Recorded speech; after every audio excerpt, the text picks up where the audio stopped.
Chapter 108. Zhou Jie's eyes lit up when he saw this. It turns out that Qin Feng has also mastered the concept. He was hiding something just now, and now he's unleashing it. Hearing Zhou Jie's comment, Lu Haoran and the others understood in their hearts. They couldn't help but feel happy when they saw that Qin Feng was beating Yuqi Qingfeng until he was unable to resist. Hey, that's how it should be. If you can't win even when your cultivation is higher than your opponent's, it'll be too embarrassing. Lu Haoran immediately laughed. Miyazaki Naganabu and Yuan Rong also nodded in agreement with smiles on their faces. They felt that Qin Feng would definitely win this time. Only Zhou Jie didn't comment on this and still watched the battlefield closely. After Qin Feng used the concept attack, his moves and attacks were linked together, and the power of each attack was greatly increased.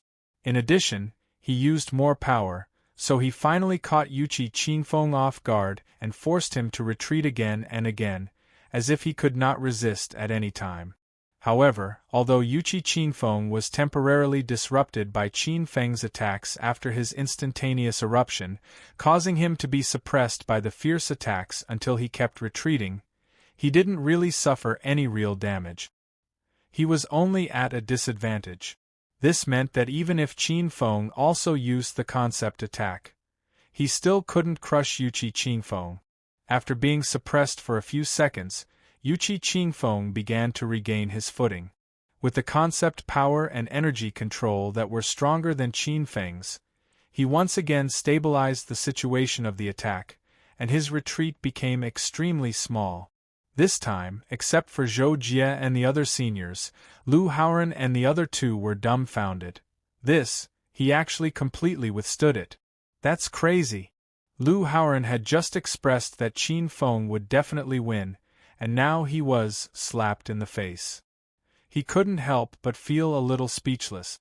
Zhou Jie added, Yuqi Qingfeng is a Samsung Star Lord after all. His realm is high and he's also a genius. Even if he suppresses his strength, he still has the strength of a 2-star lord. That's why he dared to make a bet with Qin Feng. It won't be easy for Qin Feng to defeat him. At the same time, the seniors were also commenting on the battle. Among them, Li Xiantian suddenly said, if that freshman is only so capable, Yuqi Qingfeng will definitely win. Brother Tian, what do you mean? A senior student who had a good relationship with Li Xiantian immediately asked. Obviously, he didn't see anything wrong with it. Upon hearing this, Li Xiantian calmly replied, have you forgotten? All these years, Yuqi Qingfeng has only exchanged for one martial technique in the library, stacked fist. That senior student suddenly realized. That's right. He hasn't even used it yet. Stacked fist is famous for being difficult to practice. However, with Yuqi Qingfeng's temperament, he must have learned it a long time ago. He must have made some progress in it. While everyone was discussing, the battle between the two in the field also entered a white-hot state. Boom, boom, boom. Qin Feng's attacks became more and more cunning and ruthless. With his advantage in strength, he faintly gained the upper hand, making it difficult for Yuqi Qingfeng to deal with. Yuqi Qingfeng's eyes were gradually filled with anger. Just a moment ago, Qin Feng's attacks became more and more unscrupulous. Every move was ruthless and could even be said to be insidious and vicious. If he was careless and hit, he would definitely be seriously injured. There was even the danger of losing his family line. Even Zhou Jie and the others felt a little disgraceful when they saw Qin Feng's attack. However, they could also understand that Qin Feng must have been forced into a corner and wanted to end the battle quickly. Therefore, Yuqi Qingfeng finally stopped, hiding his strength, and used the martial technique stacked fist. Bang! Qin Feng's attacks were fierce. Previously, Yuqi Qingfeng could only block, but now, Qin Feng and Yuqi Qingfeng's fists collided. Suddenly, he felt a blunt force pass along the surface of his fist into his body. Although it was quickly dissolved by the surging qi, blood, and energy in his body, It still made the area below his forearm slightly numb and tingling. Bang! Another collision occurred, and another wave of blunt force invaded his arm, causing his attack to slow down. Bang! Bang! Bang! Bang! After more than 10 consecutive exchanges, Qin Feng's expression changed greatly. His moves became slow and messy. On the other hand, Yuqi Qingfeng's attacks were orderly. His expression was solemn. Every strike he made was like pushing a heavy object. There was a wonderful feeling of pushing, but the speed was still very fast. At this moment, when Qin Feng's moves slowed down, Yuqi Qingfeng completely gained the upper hand and began to beat Qin Feng into retreat. Not good, Zhou Jie and Lu Haoren said almost at the same time. Their faces were full of shock. Miyazaki Naganabu and Yuan Rong reacted half a beat slower. At this time, their expressions changed greatly. Miyazaki Naganabu was even more surprised and said, "How did he suddenly become stronger? It's over." On the other side, Li Xiantian looked at the sudden change in the situation. He understood why Qin Feng's moves suddenly became weak. He said indifferently and then turned to leave. The rest of the senior students stayed. Many of them wanted to see Qin Feng make a fool of himself after his defeat. In the field, Qin Feng tried his best to resist Yuqi Qingfeng's attack. However, he could not resist at all. Therefore, he had to use his leg skills and kicked directly at Yuqi Qingfeng's crotch. Yuqi Qingfeng's eyes turned cold. Suddenly, he exploded and punched Qin Feng's leg bones directly. Qin Feng could not help but scream. He felt that his leg bones were about to break. At the same time, he suffered a huge force and was about to fly backward. Yuqi Qingfeng swiftly rushed forward and pulled back Qin Feng's right leg that was kicked up. He closed in and punched Qin Feng's abdomen. Then he punched the side of Qin Feng's ribs like lightning. Then he threw a right uppercut followed by a left swing. Thump, thump, thump. The series of attacks made Qin Feng completely lose the ability to resist. "Stop!" Zhou Jie shouted. If it were not for the robot referee, he would have already made his move. At this moment, the robot referee appeared between the two of them. While calling for a stop, he reached out and blocked Yuqi Qingfeng's attack. Only then did Yuqi Qingfeng stop and retreat. Qin Feng, Lu Haoren, Miyazaki Naganabu, and Yuan Rong shouted almost at the same time. Then, they rushed into the field one after another. Lu Haoren was the first to help Qin Feng up. Seeing that his mouth was open and bleeding from his nose and mouth, and his face was pale and in pain, Lu Haoren could not help but feel angry and anxious. "Qin Feng, are you okay?" Yuan Rong also squatted beside Qin Feng and asked with concern. Hearing Yuan Rong's voice, Qin Feng's face turned ferocious. He seemed to want to struggle to get up, but he immediately spat out a mouthful of blood and fell back down. Obviously, his injuries were very serious. Yuan Rong's face turned pale when she saw this. She stood up abruptly and directly ignored the referee in the middle. She questioned Yuqi Qingfeng. "Yuqi Qingfeng, are you crazy? Didn't you say you would stop?" At that time, Yuqi Qingfeng did indeed tell Yuan Rong that he would show mercy. However, later on, Qin Feng's moves were too ruthless and angered him. He could not hold back and used the overlapping fist to severely injure Qin Feng. "I'm sorry. If his moves were not so sinister, perhaps he would not have angered me and beaten him up like this," Yuqi Qingfeng said indifferently. "But you shouldn't have been so ruthless." Yuan Rong was still angry. In fact, Yuqi Qingfeng did indeed use too much force. At that time, when he injured Qin Feng's leg, he would have added 2 more punches at most. The referee would have also declared him the winner at that time. However, he did not stop and continued to use heavy punches. By the time the referee stopped him, Qin Feng had already been punched more than 20 times. For this gambling fight, Yuqi Qingfeng wins. The cultivation points will be transferred within an hour. The referee robot did not care about Qin Feng's injuries. After announcing this, he planned to leave. However, at this moment, Zhou Jie flashed in front of Yuqi Qinfeng and shouted, "Wait a minute, referee." Hearing this, the referee robot paused and turned to look at Zhou Jie. He asked, "Is there anything else?" Zhou Jie stared at Yuqi Qinfeng with burning eyes and replied, "I want to have a gambling fight with him. Do you dare to accept the challenge?" Zhou Jie was clearly asking Yuqi Qinfeng this question. On the other side, the referee robot said, "You can choose to have a battle now and submit it for review. After the review, the gambling fight can be carried out very soon. I can wait here." Yuqi Qinfeng was a little surprised by Zhou Jie's sudden appearance. However, he did not show it on his face. He looked at Zhou Jie calmly and said, "You want to stand up for that trash? You want to stand up for that trash?" When these words landed in Zhou Jie's ears, Zhou Jie's anger rose to the extreme. Then, Zhou Jie calmed down again. Extremely calm. His eyes were extremely cold. My friend. Not trash. Zhou Jie said word by word. Then, with a flip of his hand, he took out his identity card and challenged Yuqi Qinfeng to a gambling fight. Chapter 109.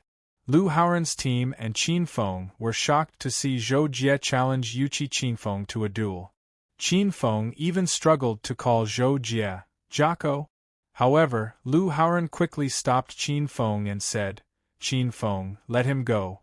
Yuqi Qinfeng has gone too far by beating you up like this. Let Jie teach him a lesson and help you win back your points." Lu Haoran knew very well that Zhou Jie was doing this mainly to win back the points that Qinfeng had lost. That was 10,000 points, which they had spent 3 years to earn. "Yes, Zhou Jie is also angry that you're injured like this. Let him go," Miyazaki Naganabu also said to Qinfeng. Qinfeng finally agreed helplessly.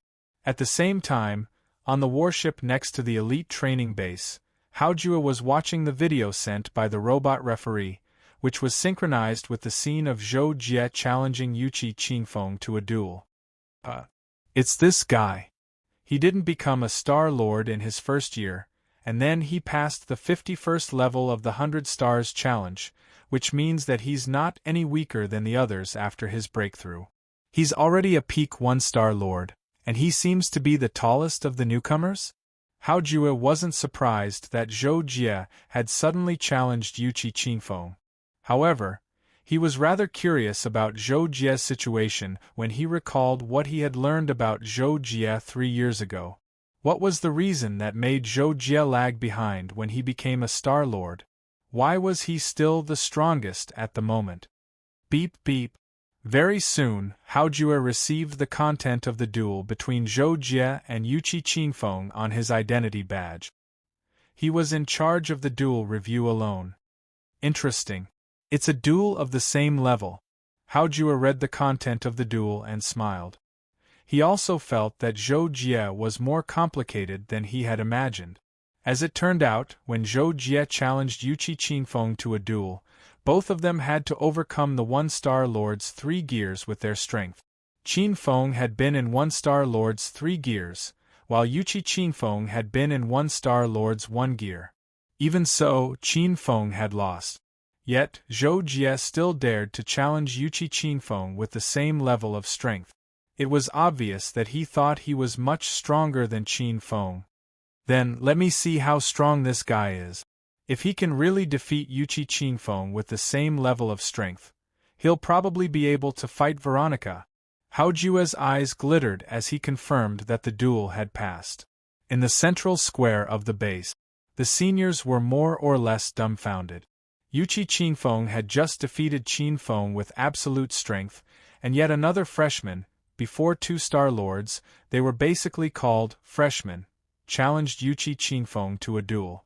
They couldn't help but wonder how lucky Yuqi Qinfeng was.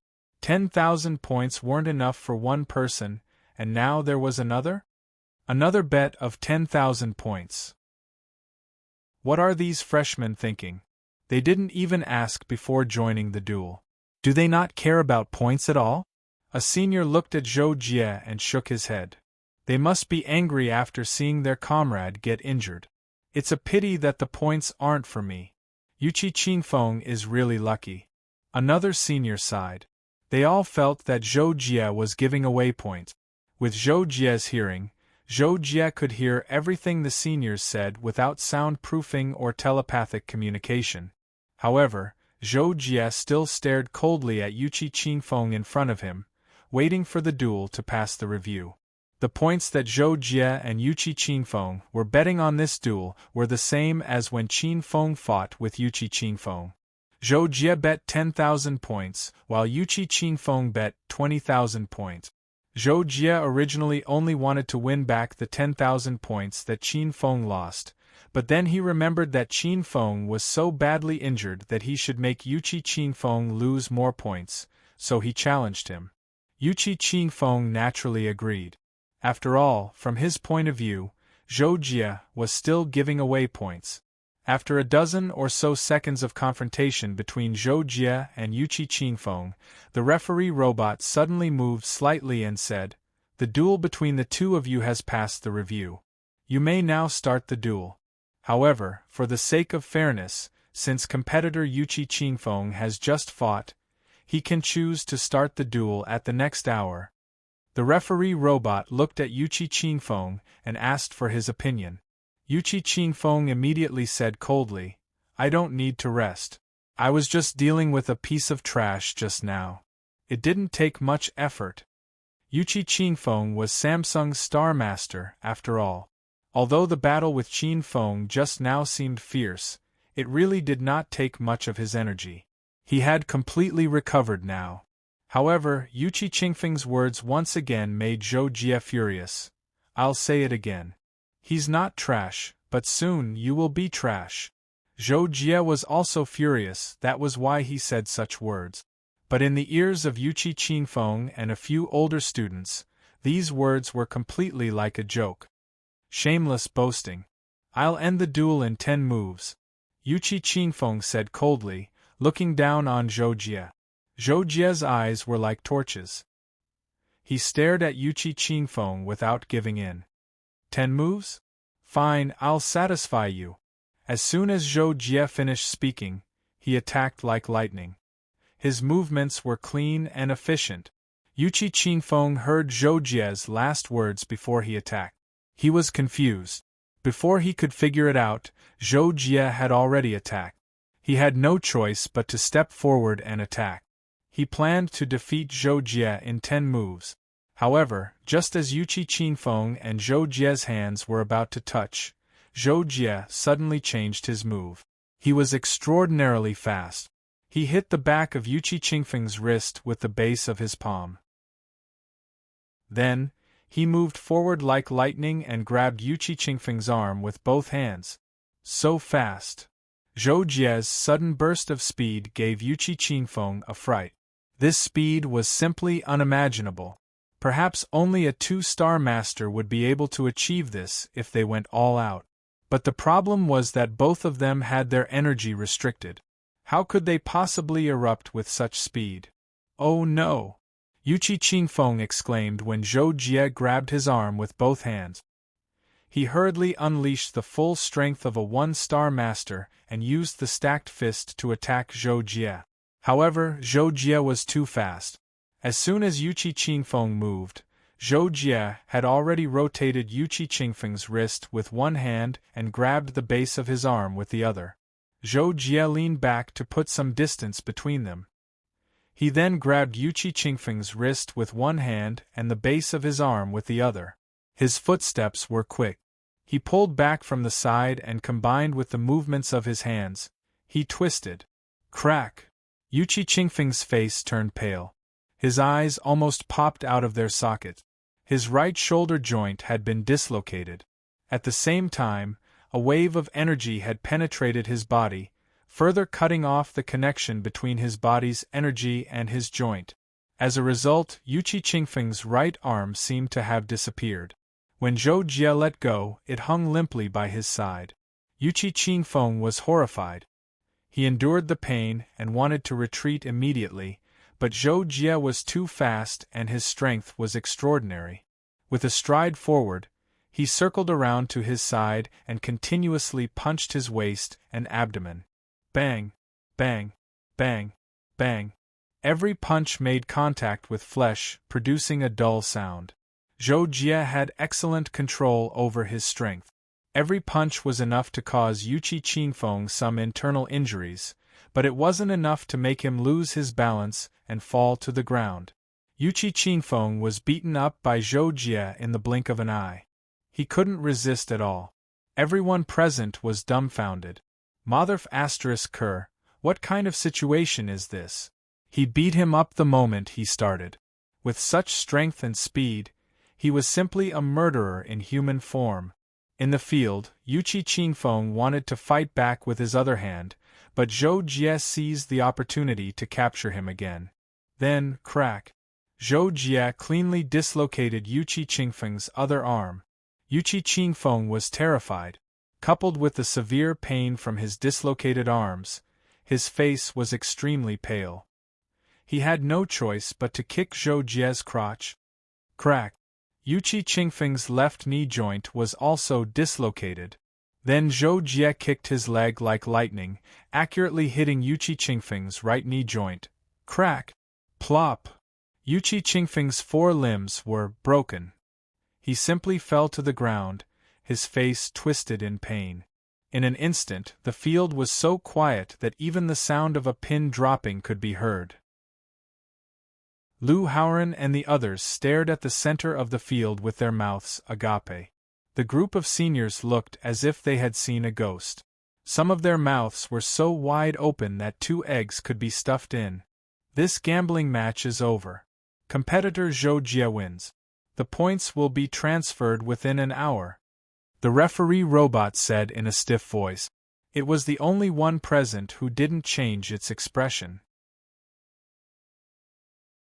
Chapter 110. Pa! Inside the battleship, Hao Jue slammed the table and stood up as he looked at the image in front of him. His expression was equally stunned. Good Lord, this is the ancient martial art of grappling. Not many people nowadays would learn this. What is the background of this Zhou Jie? Hao Jue stared at Zhou Jie in the video and felt amazed. At the same time, he couldn't help but wonder. In the central square, a few senior students looked at each other, their mouths wide open. Who just said that this kid is a free point? No, I didn't say that. Xing Hao, you said it. How would I know that this is a freak? There is actually such a freak among the freshmen other than Veronica. How come I've never heard of it before? What the hell, this is too strong. The whole place was in an uproar. The seniors discussed animatedly, but this time, the sound was isolated so that Zhou Jie and the others could not hear it. On the other side, Zhou Jie glanced coldly at Yuqi Qingfeng, who was lying on the ground. The latter was trembling all over, as if he was suffering great pain. Zhou Jie knew that this was a heavy psychological blow that caused Yuqi Qingfeng to be so unbearable at this moment. However, Zhou Jie would not pity him at this moment. He turned around and walked back to the back. At this time, the referee robot had already walked to Yuqi Qingfeng's side and said to him, "You are seriously injured. I will take you to the infirmary." The referee's words made Yuqi Qingfeng's body tremble. His somewhat empty eyes regained some spirit, and his gaze became fierce again. After a series of bone-connecting sounds, Yuqi Qingfeng's entire body floated up. The indicator on the strength limit uniform suddenly lit up with a red light, indicating that the energy used had exceeded the set threshold. Zhou Jie. With his powerful strength, Yuqi Qingfeng used energy to connect his limbs, and his injuries were more than half healed. He ignored the referee and shouted angrily at Zhou Jie's back. Qingfeng and the others were happily praising Zhou Jie when they suddenly saw Yuqi Qingfeng floating behind Zhou Jie and shouting. They could not help but change their expressions and quickly reminded Zhou Jie. Hearing this, Zhou Jie turned around and looked coldly at Yuqi Qingfeng. He asked, "Do you have anything else to say?" Yuqi Qingfeng saw that Zhou Jie was so calm, as if defeating him just now was a trivial matter. In fact, Judging from the whole process, it was indeed so. It was not worthy of him showing a trace of pride and joy. He could not help but be extremely angry. He immediately sent a voice transmission to Zhou Jie. You are very good. I have underestimated you. I admit that I am not your opponent at the same level of cultivation, but in terms of true strength, even if all of you work together, you would still be no match for me. If you want to help your companion pursue Xiaorong, I will still stop you. I advise you to tell your companion to stop his wishful thinking. Hearing this, Zhou Jie's gaze calmed down a little. He took a deep look at Yuqi Qingfeng and finally spat out a sentence, You are not qualified. When Zhou Jie's words reached Yuqi Qingfeng's ears, the latter was directly frightened. What do you mean by me? I am not qualified. After the shock, Yuqi Qingfeng laughed in anger.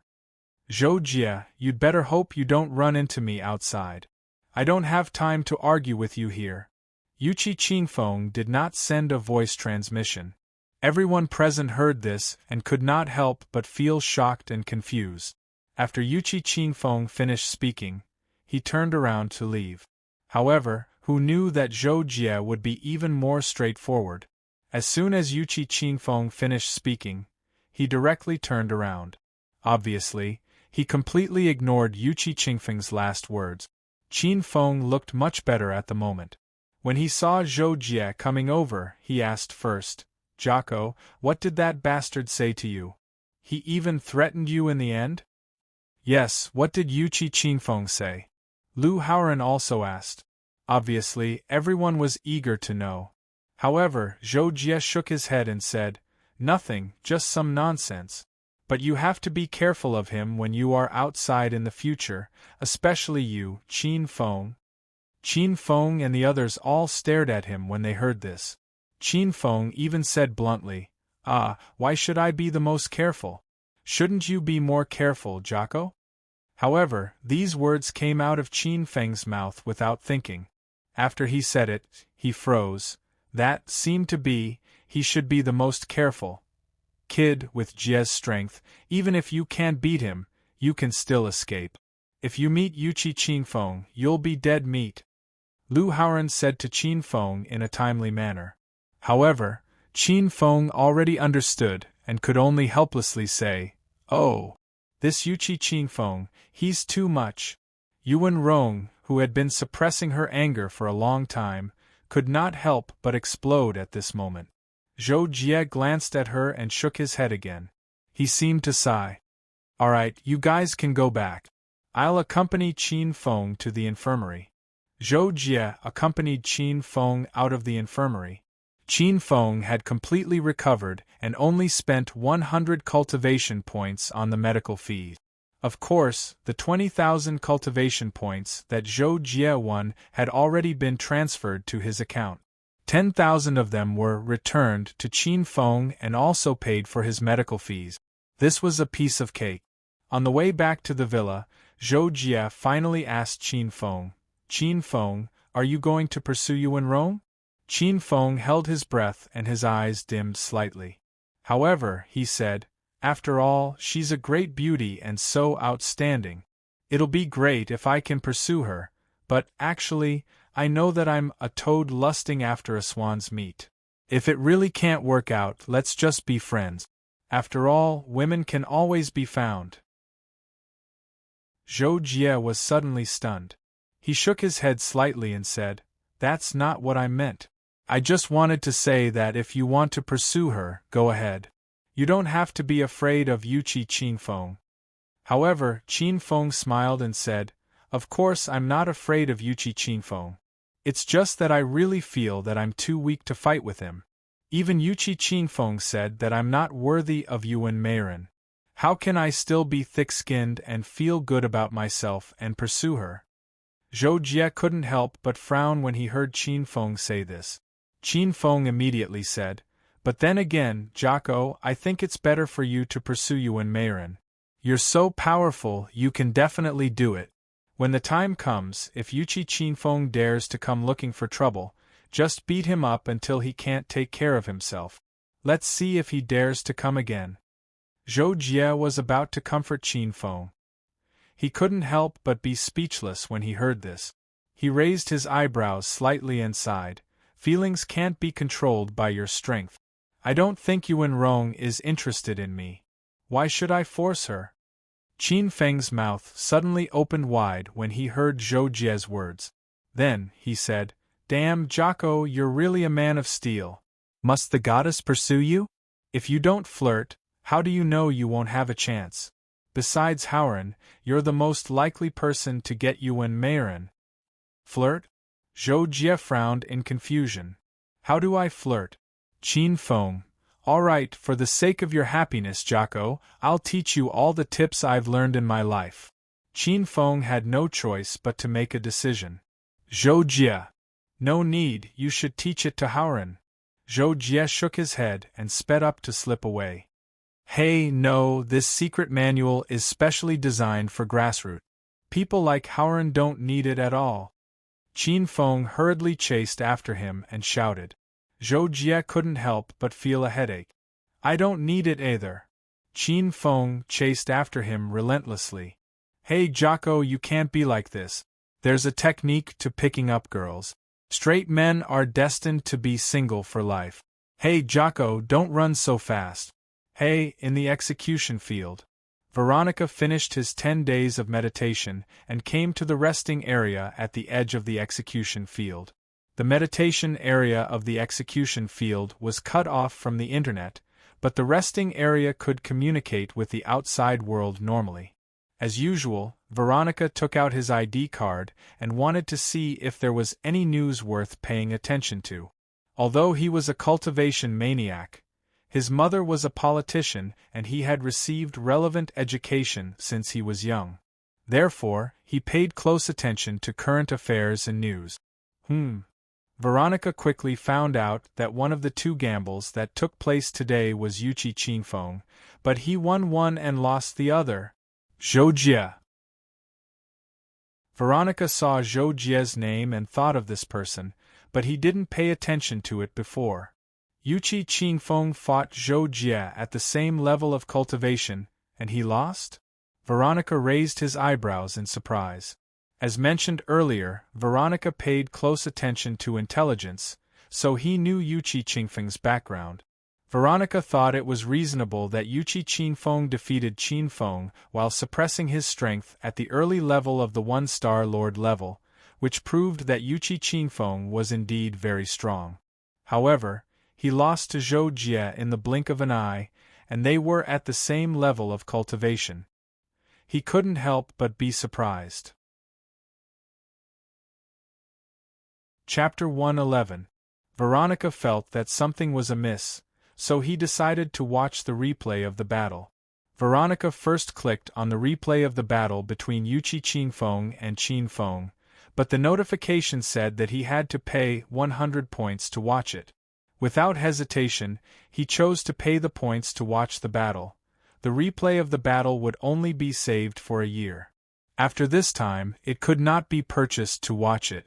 In less than a minute, Veronica closed the replay of the battle and nodded slightly. He was satisfied with the result of the battle as he had expected. However, Veronica could not help but feel even more curious. Qinfeng had grasped the concept and his cultivation level was higher than Yuqi Qinfeng's, yet he was still defeated. Moreover, he was obviously not injured, so how could he lose to Zhou Jie? Could it be that he has also reached the limitless state? Veronica guessed, but he did not want to believe it. As a genius who had reached the limitless state, he knew how difficult it was to reach the limitless state. He had only grasped the limitless state for 5 or 6 years, and once he reached the limitless state, he really stood out from his peers and was known as the first genius of the Star Sword Alliance in 100 years. In the future, it was very likely that he would reach the top 10 of the gold rank. In the end, Veronica clicked on the replay of the battle between Yuqi Qinfeng and Zhou Jie, but this time, the notification said that he had to pay 500 points to watch it. Veronica could not help but feel even more surprised. It was also his first time watching the replay of the battle, so he did not feel much about paying points to watch it. However, the points for 2 different battles were different, so what was this? However, Veronica obviously did not lack points, so after being stunned for a moment, he still clicked on the play button. About half a minute later, Zhou Jie. Veronica raised his head. His eyes were like torches, flashing with excitement. Not far away, Veronica's spear seemed to have sensed its master's fighting spirit, and it suddenly vibrated with a buzzing sound. The spear's body glowed, and it seemed to be very excited. After parting with Qin Feng, Zhou Jie returned to his villa. While thinking about something, he unconsciously walked to the underground quiet room. After a while, Zhou Jie entered the quiet room and sat down on the cultivation cushion. Suddenly, as if he was startled, he looked at the quiet room's stone door. When did I walk to the quiet room? Zhou Jie muttered to himself. Then, as if he suddenly realized something, he shook his head and sighed. I'm thinking too much. What's the point of thinking about things that have no fate with me? Zhou Jie muttered to himself. Then, with a thought, he summoned Kakashi. Let's head to the 6th Daos Pagoda to cultivate. Kakashi was summoned by Zhou Jie's thoughts and immediately ran out of the space ring, gnawing on a chicken leg. Kakashi, I want to enter the 6 Paths realm to cultivate. You stay outside. If anything happens, just go in and call me out. Here's your ID card. Zhou Jie said directly and placed the ID card beside the futon. Sure, Kakashi said without hesitation. He took out the 6 Paths world and said, This time, I've put all the food in my space bracelet, hee. Seeing this, Zhou Jie shook his head slightly and said, Call me only if it's urgent. If someone contacts me, don't pay attention to it the first time. Call me after 3 times. And I know. Kakashi gnawed on the chicken leg happily and nodded immediately. Zhou Jie thought for a while and confirmed that there was nothing else. Then, he entered the 6 Paths world. Coincidentally, it had only been 3 minutes since Zhou Jie entered the 6 Paths world. Then, his identity card beeped. Kakashi had just finished eating a drumstick. When he heard the beep, he immediately licked the grease off his hand. Then, he ran over and picked up Zhou Jie's identity card. Veronica has challenged you to a duel. Click here to view the details. Kakashi's eyes widened. Veronica? The 2nd place of the competition? Jocko said that he has mastered the state of extremity. Kakashi remembered who Veronica was. He rolled his eyes and said, Duel? There's no need to call Jocko, he just entered. And let's see what's going on. Kakashi said and pressed his finger on the identity card screen. Fingerprint authentication error. A notification popped up on the screen. Kakashi revealed an evil smile. His finger immediately generated millions of data and attacked the lock screen of the identity card. Fingerprint authentication successful. Another notification popped up on the screen. So what if you can identify a life form's characteristics? Kakashi still cracked it easily. Kakashi smiled proudly. He immediately opened the message from Veronica. 3 days later, 20,000 points? Kakashi felt bored after reading it. He closed the message and took out a bread and butter from his space bracelet to eat. After Zhou Jie entered the 6th Daos Pagoda, Zhou Tianwu naturally appeared. After learning that Zhou Jie planned to cultivate in seclusion for at least a few months and try his best to master Tai Chi Hand and even reach the realm of heaven and earth great shift, Zhou Tianwu nodded in approval and gave Zhou Jie 3 goals. Your Highness, I'll restrict your power for this seal pattern. If you break the first one, you'll be at the advanced stage of Tai Chi Hand. If you break the second one, you'll be at the advanced stage. If you break the last one, you'll enter the realm of heaven and earth great shift. After your Highness breaks the 3rd seal pattern, the restriction on your power will be lifted automatically. Your Highness can leave on your own or inform me, and I'll send your Highness out in advance. Thank you, Senior Tianwu, Zhou Jie said respectfully. After Zhou Tianwu's figure disappeared, Zhou Jie's gaze fell on the first seal pattern in front of him. Zhou Jie took a closer look and found that there were many lines flowing in the seal pattern. It was exactly the same as the path of Tai Chi Hand. He immediately realized that these seals were not only a test, but also a guide for him to cultivate Tai Chi Hand. An hour later, swish, swish, swish, Zhou Jie operated the Tai Chi Hand and used the only energy he could use to activate the surrounding energy to form streams of water-like energy. Finally, he struck out with all his strength and bombarded the first seal diagram. Boom! The seal pattern vibrated violently and a powerful energy wave burst out from its surface. It counteracted the power of Zhou Jie's palm and did not break. As expected, there's still a lot to go, Zhou Jie said after the attack. At the same time, he thought in his heart and did not continue to attack. What's wrong? It seems like I can't be distracted. Zhou Jie began to deduce in his mind and used a small amount of energy to gesture to practice. In less than half a day, Zhou Jie found the problem and began to improve his Tai Chi Hand. In the blink of an eye, 11 days had passed. Zhou Jie successfully broke the first seal pattern and directly moved on to the second seal pattern.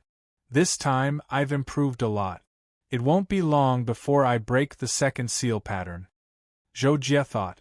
However, he was not in a hurry to continue comprehending. Instead, he closed his eyes and rested.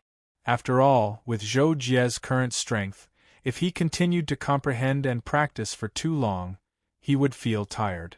This was because of the consumption of his soul power. Even if he was constantly replenished with energy, he could not do it for months without rest. Soon, it had been a month since Zhou Jie entered the Six Paths Pagoda. Zhou Jie was still immersed in the cultivation of Tai Chi Hand. He had encountered a great bottleneck and was temporarily unable to make any progress. Meanwhile, in the outside world, Veronica was waiting helplessly. After today, if he still doesn't accept the challenge, the bet will be automatically cancelled. It was rare for Veronica to be sitting cross-legged in the quiet room of his villa. At some point, he suddenly opened his eyes and said, "I hope he's cultivating in seclusion and not afraid of me."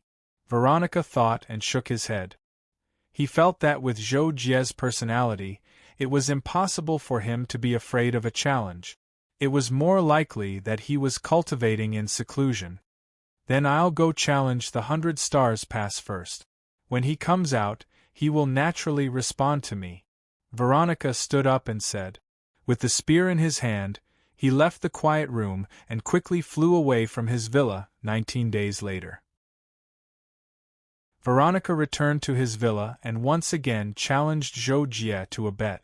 At this time, he already felt that Zhou Jie was deliberately not accepting his challenge. After all, 4 cultivators at their level, it was almost impossible for them to not even look at their identity card during the nearly 50 days of seclusion.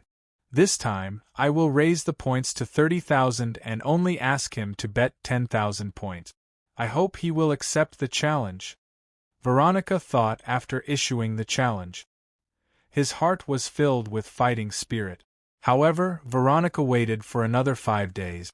Zhou Jie did not even give him a fart. This made Veronica feel very uncomfortable. Chapter 112. Kakashi naturally saw Veronica's second invitation, but he ignored it as per Zhou Jie's instructions. He would only be notified if someone contacted him for the 3rd time, and continued eating snacks and reading novels on the cushion. After waiting for another 10 days, Veronica finally gave up. She took the initiative to cancel the battle, accepted a mission with 10,000 points, and set off alone. At the end of the month, Qin Feng and the others finished their training. After a dinner meeting, they went to challenge the 100 Stars Pass together. Of course, Qin Feng and the others had sent an invitation to Zhou Jie before the dinner, but Zhou Jie didn't reply. They thought that Zhou Jie was still in seclusion, so they gave up after waiting for a day. In the end, Qin Feng, Yuan Rong, Lu Haoren and Miyazaki Naganabu went to challenge the 100 Stars Pass together. Qin Feng and the others had become Star Lords 4 years ago. They had all reached the peak of the 1-star level. Considering their talents, it would only take them 1 or 2 years to reach the 2-star level. Some of them might even make breakthroughs in the next few months. Such strength was naturally much stronger than when they first passed through the 100-star trials. Thus, every single one of them passed through the 60th star trial on the first day. Amongst them, Lu Haoren even passed through the 64th star trial. Of course, that wasn't the limit of Qin Feng and the others. After a break, they went on with the second challenge. This time, all of them reached their limits and ended up failing. Yuan Rong was the last to finish the challenge. She flew out with a pale face. The other 3 immediately asked her about her result. I couldn't pass the 68th star. I couldn't take it anymore. Yuan Rong replied. Qin Feng and Miyazaki Naganabu shook their heads and sighed. Qin Feng even said bluntly, Yuan Meiren, what are you talking about? Except for Haoren, we all failed at the 68th star. Changxin and I are under a lot of pressure. Exactly. Miyazaki Naganabu nodded quickly. Lu Haoren couldn't help but laugh when he saw that. He couldn't help but boast, Jay isn't here. I'm finally superior for once. However, I only passed 1 more level than you guys. The 70th level is the real hurdle. Veronica passed the 71st level a few days ago. We're still not strong enough. How did you know that Veronica passed the 71st level? Qin Feng asked in surprise. Miyazaki Naganabu and Yuan Rong also looked at him in confusion. Lu Haoren was stunned. He immediately laughed and asked, Didn't you guys buy the information about the 100 Stars Pass? Information about the 100 Stars Pass? No, there's such a thing? Where did you buy it? Qin Feng asked in shock. Miyazaki Naganabu and Yuan Rong were also confused. Lu Haoren couldn't help but shake his head and reply helplessly, There's an information option on the identity card. I clicked on it after I became a Star Lord, and it recommended the information about the 100 Stars Pass for me. I could subscribe to it by paying 300 cultivation points a year, and it would be updated in real time. One inquiry would cost 50 points. I happened to see Veronica go out that day and guessed that he might be going through the 100 Stars Pass, so I looked it up. Everybody was enlightened. They took out their identity cards one by one and pulled the information icon from the other functions to the main interface. After pulling the icon, Qin Feng looked up at the other 3 and asked, This Veronica is really crazy, but compared to Jocko, I think he's still a lot worse. I plan to make another appointment and try to pass the 69th level. Are you guys coming with me? Okay. I also plan to see the 70th level and try my best to pass the 70th level. Lu Haoren heard this and immediately said. He was prepared to stay outside the 100 Stars Pass for a long time to practice. Seeing that Qin Feng and Lu Haoren had made such a decision, the other 2 naturally didn't want to fall behind. They all expressed their agreement. Therefore, Qin Feng and the other 3 set up camp outside the 100 Stars Pass. In the blink of an eye, more than a month had passed. Qin Feng and the other 3 all made breakthroughs. Lu Haoren reached the 70th level, and Qin Feng and the other 2 each reached the 69th level. At night, Qin Feng and the other 3 sat in a circle and cultivated in meditation. Such a scene had already been going on for over a month, and they'd become accustomed to having no distractions in their hearts. Suddenly, a white-haired middle-aged man in silver armor flew over from afar. His speed was extremely swift, like a missile that tore through the sky. Qin Feng and the other 3 were jolted awake, and they all turned around to look. The white-haired middle-aged man flew above them, and then he suddenly slowed down before descending like a bolt of lightning. Whoosh! The white-haired man suddenly slowed down when he approached the ground, and he slowly descended to the ground. He was less than 20 meters away from Qin Feng and the other 3. Qin Feng and the others were wondering who this white-haired man was when Yuan Rong's expression had already changed. She hurriedly stood up and said to the white-haired man, "Ancestral Uncle Luo Shui, why have you come?" Qin Feng and the others were shocked when they heard Yuan Rong call the white-haired man ancestral uncle, and they hurriedly stood up as well.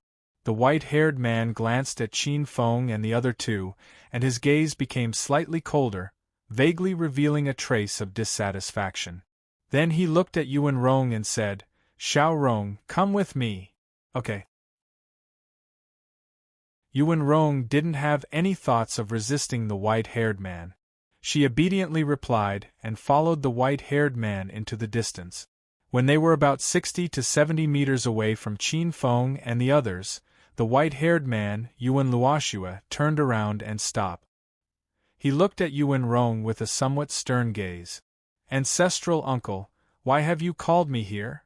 Yuan Rong hurriedly stopped and asked. Then she met Yuan Luoxue's eyes, and she felt her heart skip a beat. "Why are you hanging out with a group of men?" Yuan Luoxue looked at Yuan Rong sternly and questioned her like this. His tone was very dissatisfied. Yuan Rong immediately braced herself and answered, "Ancestral uncle, they are all new students who came in the same year as me. We've done missions together and we're all friends." "Of course, we're just friends. Ancestral uncle, don't think too much, think too much?" Yuan Luoxue sneered when he heard this. He said, "Yuchi Qinfeng specially came to tell the clan about your recent situation. Maybe you think you're just friends with these people, but they don't necessarily think of you as just friends.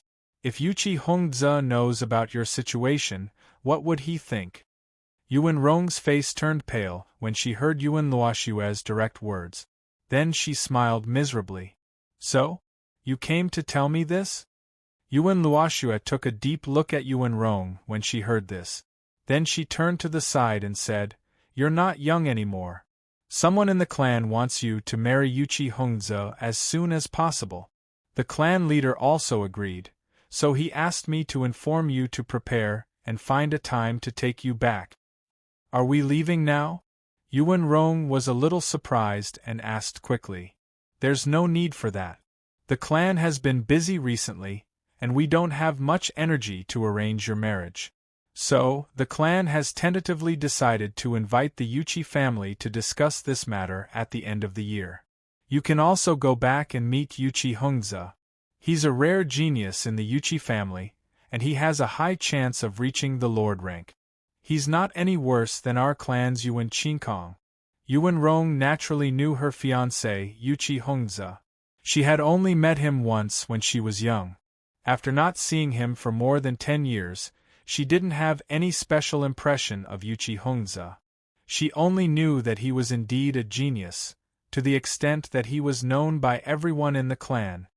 "I understand. Then you can come and pick me up on the last 5 days of the year." Yuan Rong lowered her eyes. Her voice was a lot lower, but it sounded even more gentle and pleasant. Yuan Luoxue couldn't help but shake her head slightly. She took one last look at Qin Feng and the others in the distance, then said to Yuan Rong, "All right, then I'll come and pick you up on the last 5 days of the year. For the next few months, it's best if you don't come into contact with your friends. Just cultivate quietly by yourself." Yuan Rong didn't say anything. Yuan Luoxue also didn't say anything. She raised her head and flew into the sky, quickly disappearing into the horizon. "Yuan Marin, what did your granduncle want to talk to you about?" Qin Feng asked as soon as Yuan Rong returned. Yuan Rong's expression wasn't very good. She glanced at everyone and said dejectedly, "It's nothing. It's just that I have to make a trip back to the clan at the end of the year. Let's continue cultivating." Qin Feng and the others could naturally tell that something was wrong with Yuan Rong. However, just as Qin Feng was about to ask something, Lu Haoran said, "All right, that's all then. Let's continue cultivating." Qin Feng had no choice but to give up after thinking about it. Chapter 113. After Yuan Luoxue left, Yuan Rong appeared to be the same as usual, hanging out with Qin Feng and the others from time to time. However, Qin Feng and the others still felt that she was a little different from before. She rarely took the initiative to talk to them, and she didn't joke with them much. In this regard, Qin Feng and the other two didn't say anything. Everything seemed to be the same as before Yuan Luoxue came. When Yuan Luoxue came here, it was equivalent to the 4th month of this year, whereas when Zhou Jie emerged from closed-door cultivation, it was already the 6th month of this year. In other words, Zhou Jie had been in closed-door cultivation for almost 4 months this time. The moment Zhou Jie returned to the underground quiet room, he felt as if he had come to a strange world. Everything was so strange, and when he recalled the past few months, it felt like a dream. It had passed too quickly. "Jocko, you're finally out. You've been in seclusion for so long this time." Kakashi was watching a drama. When he saw Zhou Jie suddenly appear, he was pleasantly surprised. When Zhou Jie saw Kakashi, he showed a rare smile and nodded. "I feel like time has passed very quickly, but thinking about it carefully, it does seem like a long time has passed. What month is it now?" "Well, according to the standard year, it's the beginning of June." The time of a year on each planet was different, so Kakashi answered Zhou Jie's question with the standard year. When Zhou Jie heard this, he did a simple calculation and was shocked to find that he had been in seclusion for so long. He immediately bent down to pick up his ID card and opened it. "Well, Veronica actually challenged me? But it was a few months ago." Zhou Jie first saw the message Qin Feng sent him, then noticed the history of Veronica's challenge to him. He couldn't help but be a little surprised. But soon Zhou Jie figured out the reason. Veronica challenged him twice. The first time happened to be the day he defeated Yuchi Qinfeng. Obviously, he wanted to fight with him because he defeated Yuchi Qinfeng. Zhou Jie thought and glanced at Kakashi. Kakashi saw this and immediately shrank his neck. He quickly said, "Jocko, you said that I would only call you if I sent 3 messages. Veronica sent 2 messages, and the other one only sent 1 message once." "I didn't say you were like this." Zhou Jie heard this and rolled his eyes slightly. "Veronica, I think he has improved a lot, but now I have also reached an extreme state. My physical strength is stronger than his, so he may not be my opponent. But if I defeat him, it won't be a good thing. It's better not to fight if I can." Zhou Jie thought for a while and finally decided secretly. Then Zhou Jie put away his ID card. After a simple conversation with Kakashi, he let Kakashi return to the ring. He went out of the quiet room and went to the first floor of the villa. It's been a long time. Zhou Jie looked at the furnishings in the hall that had not changed, but there was a strange yet familiar feeling. It seemed that for him, this time's closed-door training was indeed longer than any previous time, and he had forgotten himself. But it was worth mentioning that this closed-door training had made Zhou Jie's strength improve a lot again. But at the same time, not only did Zhou Jie not have the slightest pride, but he also respected the strong even more. As the saying goes, the higher you stand, the further you see and the more you see. The stronger a person is, the more he will realize his own insignificance. Because there will always be someone better than you, and there will always be a sky beyond the sky. Then Zhou Jie remembered that Qin Feng and the others had contacted him about breaking through the 100 Stars barrier. He felt a little embarrassed that he hadn't replied for so long, so he thought that he should contact them for a gathering to make up for it. Well, let's see if there are any group missions. It's best if 5 people do it together. Zhou Jie thought and sat down at the table. Then, he took out his ID card and began to look for missions. There really are some. Zhou Jie soon saw a mission labeled, "Unlimited number of people." His eyes lit up and he clicked on it. Assist in eliminating the Dread Pirates. This mission was issued 2 months ago, and the time limit is only 2 years. Can Star-Lords from Star-Lords to Samsung Star-Lords participate? Zhou Jie couldn't help but be surprised when he saw all the restrictions. This mission's restrictions were really broad. Then, Zhou Jie carefully read the mission's content and found that the cultivation points awarded for this mission were divided according to each person's battle achievement level. According to the performance of the mission and the killing of high-level members of the Dread Pirates, the corresponding battle achievement level would be awarded. Every 3,000 battle achievement points was a battle achievement level, and the starting point was level 1 battle achievement, which could be obtained as long as one signed up. Level 1 battle achievement was 3,000 battle achievement points, and one could obtain 2,000 cultivation points as a reward. Accumulating 6,000 battle achievement points would be level 2 battle achievement points, and one could obtain 5,000 cultivation points as a reward. The higher the battle achievement level, the more terrifying the reward points would be, and the upper limit was very high. The highest level one could obtain was level 10 battle achievement points, and one could obtain 50,000 cultivation points as a reward. 50,000 cultivation points was already the highest possible reward for a mission of the highest level. The missions of the highest level usually required the strength of a 5-star lord, and they were extremely dangerous.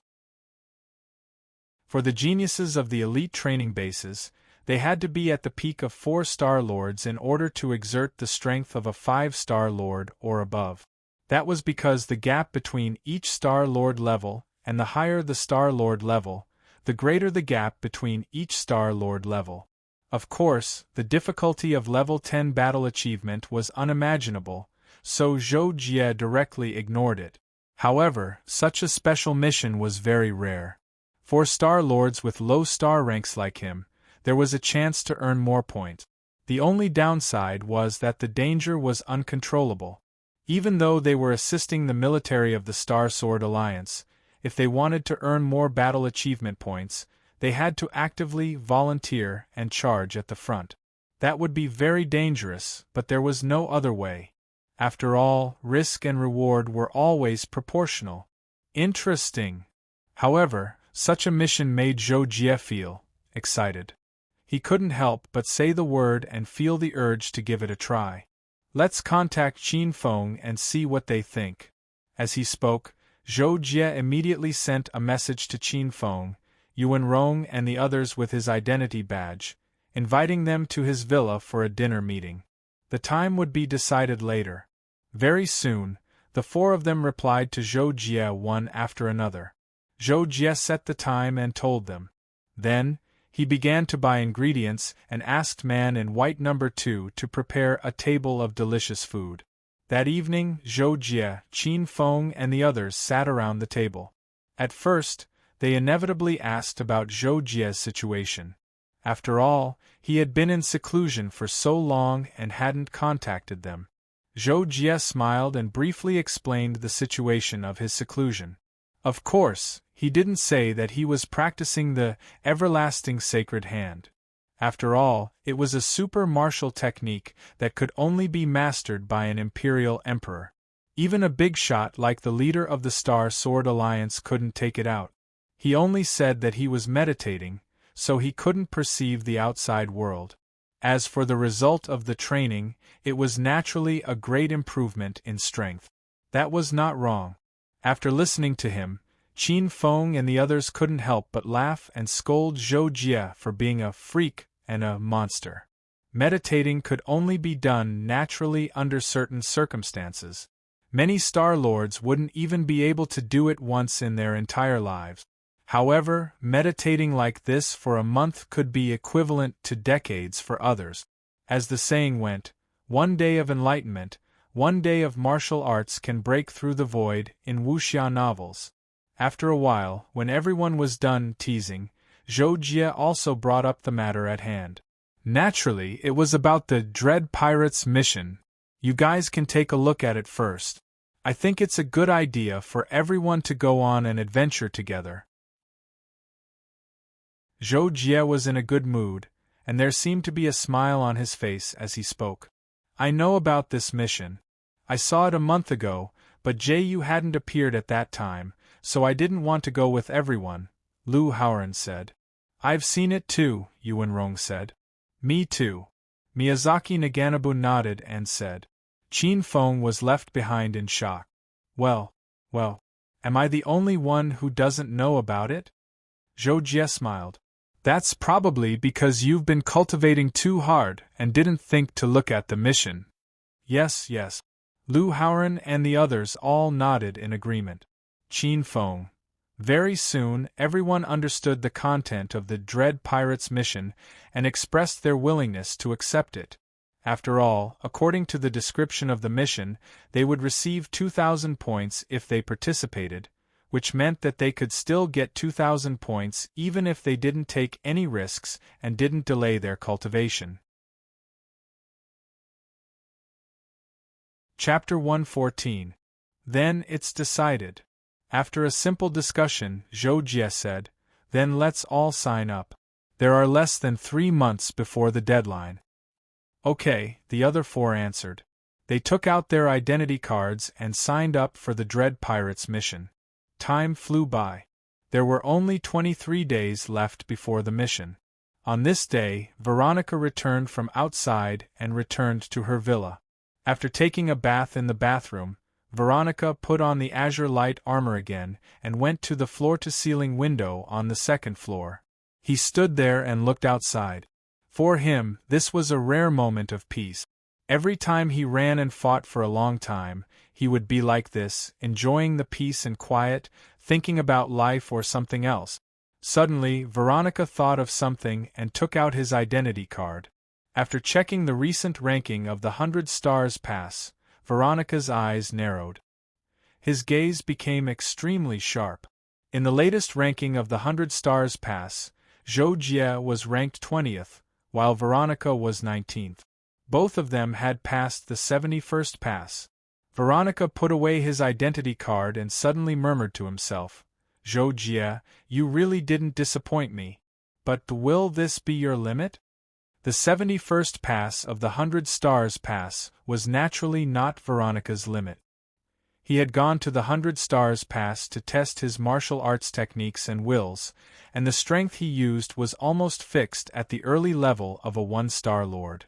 Even so, he had used the strength of a 2-star lord to pass the 71st pass. As for someone like Qin Feng, a peak 1-star lord could only fight an ordinary 2-star lord. After all, the gap between 1-star lord and 2-star lords was huge. It was even bigger than the gap between 60 kilograms and 70 kilograms in a normal fight. That was why Veronica had only passed the 71st pass and hadn't attempted the 72nd pass. Zhou Jie had also passed the 71st pass, but there was still a gap between him and the strength he had displayed in the battle against Qin Feng. With Veronica's insight, he could naturally see that Zhou Jie had not only crushed Qin Feng, but he had done so with ease and without using his full strength. With such strength, it was almost certain that he could pass the 72nd pass. As a result, Veronica understood that Zhou Jie must have known that he had challenged him, but he hadn't accepted the challenge. There were only 2 possibilities. The first was that he wasn't confident in defeating Veronica and was afraid of losing. That was natural, and there was nothing to be said about it. The second possibility was that Zhou Jie was afraid of losing to Veronica and replacing him as the number 1 genius. In other words, Zhou Jie wanted to keep a low profile, but he was afraid that he wouldn't be able to do so if he defeated Veronica. At the same time, he was also afraid of hurting Veronica's confidence. After thinking for a while, Veronica shook his head slightly and decided not to think about it anymore. However, he still decided to fight Zhou Jie. At worst, he would fight in private, and no one else would know. Zhou Jie, how should I fight him in private? Veronica was soon distressed again. He wasn't in the mood to continue standing in front of the window. He turned around and went to the 1st floor, planning to think about it carefully after drinking tea. A few minutes later, Veronica sipped his tea while looking at the mission point. Suddenly, he noticed the Dread Pirates mission, and couldn't help but click on it. 8 people have signed up? Veronica was stunned. He thought of something, then nodded slightly and immediately chose to sign up. Today was the day of departure for the mission. Zhou Jie and the others had received the notice early and made preparations a few days in advance. The relevant information was also sent to their identity cards, so they knew the specific details of the mission in advance. First of all, Zhou Jie and the others knew about the Dread Pirate. They were a new space pirate gang in recent years, and their leader was a 5-star Star Lord named Anos. Anos was a super guard of the Interstellar Space Alliance in the early years and was also a member of the Star Guard of Planet Wastelands. Later on, he betrayed the Interstellar Space Alliance for some reason and formed the Dread Pirate. Their main purpose was to attack the Interstellar Space Alliance's cargo spaceship. Of course, they couldn't avoid looting some other spaceship. Moreover, their looting methods were ruthless. They completely massacred the Interstellar Space Alliance's spaceships and violently looted other spaceships, so there were always casualties. The Dread Pirates were now quite influential in a certain starship region. Not only were they elusive, but they were also very cunning. In addition to their strength, the Interstellar Space Alliance's whip was too far away to deal with them, so they asked the Star Sword Alliance to take action. However, because the reward was not much, the upper echelons of the Star Sword Alliance would not pay attention to such a small matter. The forces that the Star Sword Alliance dispatched to deal with the Dread Pirates were not much, and so far, they had not launched a large-scale encirclement or attack. Other than saving a few spaceships, they did not cause much damage to the Dread Pirate. This time, the Dread Pirates' mission, issued by the Star Sword Alliance, was to completely eliminate the Dread Pirates, and at the same time, to let the geniuses of the elite training base gain some experience. There was still about an hour before the departure time. Qin Feng and the other 3 had already gathered on the second floor of Zhou Jie's villa, and they were sparring with each other. However, this sparring was mainly between Qin Feng and the other 3 because Zhou Jie's strength was just too strong. In the eyes of Qin Feng and the other 3, sparring with Zhou Jie was not sparring at all, it was just asking for a beating. Qin Feng and the other 3 had sparred with each other a few times, and each of them tested some moves and martial arts technique. More than half an hour had passed, and Zhou Jie had been watching from the side, occasionally giving out some pointers. There were still about 10 minutes before the departure time.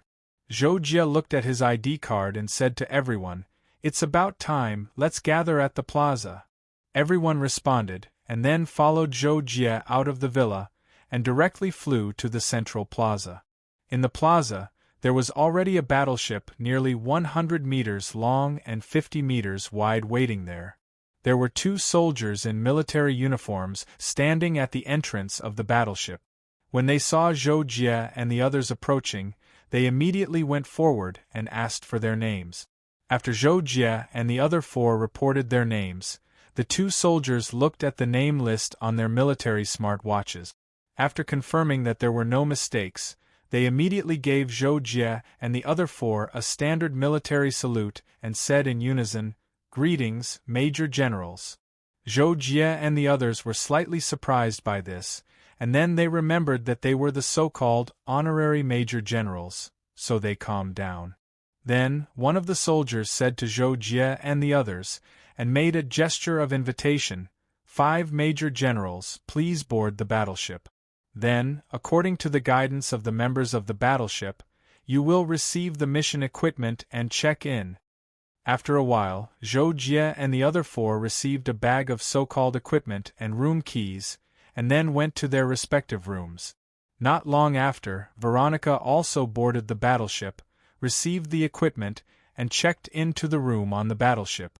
Zhou Jie walked into his room, and after locking the door, he put the bag of equipment on the bed and opened it.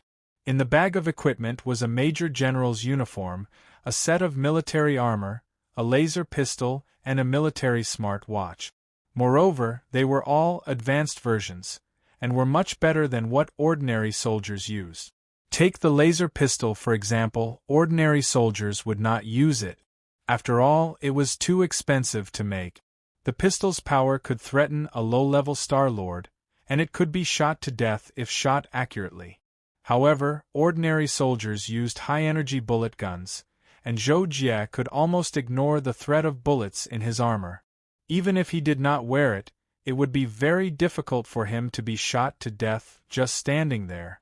After spending more than 10 minutes familiarizing himself with the equipment, Zhou Jie directly put on the armor. In this way, with the nether armor inside and the military armor outside, even Zhou Jie's laser pistol would not be a threat to him. After that, Zhou Jie contacted Qin Feng and the other 4 through the smart watch. After teaching them how to use it, the 5 of them could use the watch to communicate or send messages at any time. This was more convenient than ID cards. After all, ID cards were not used exclusively for communication.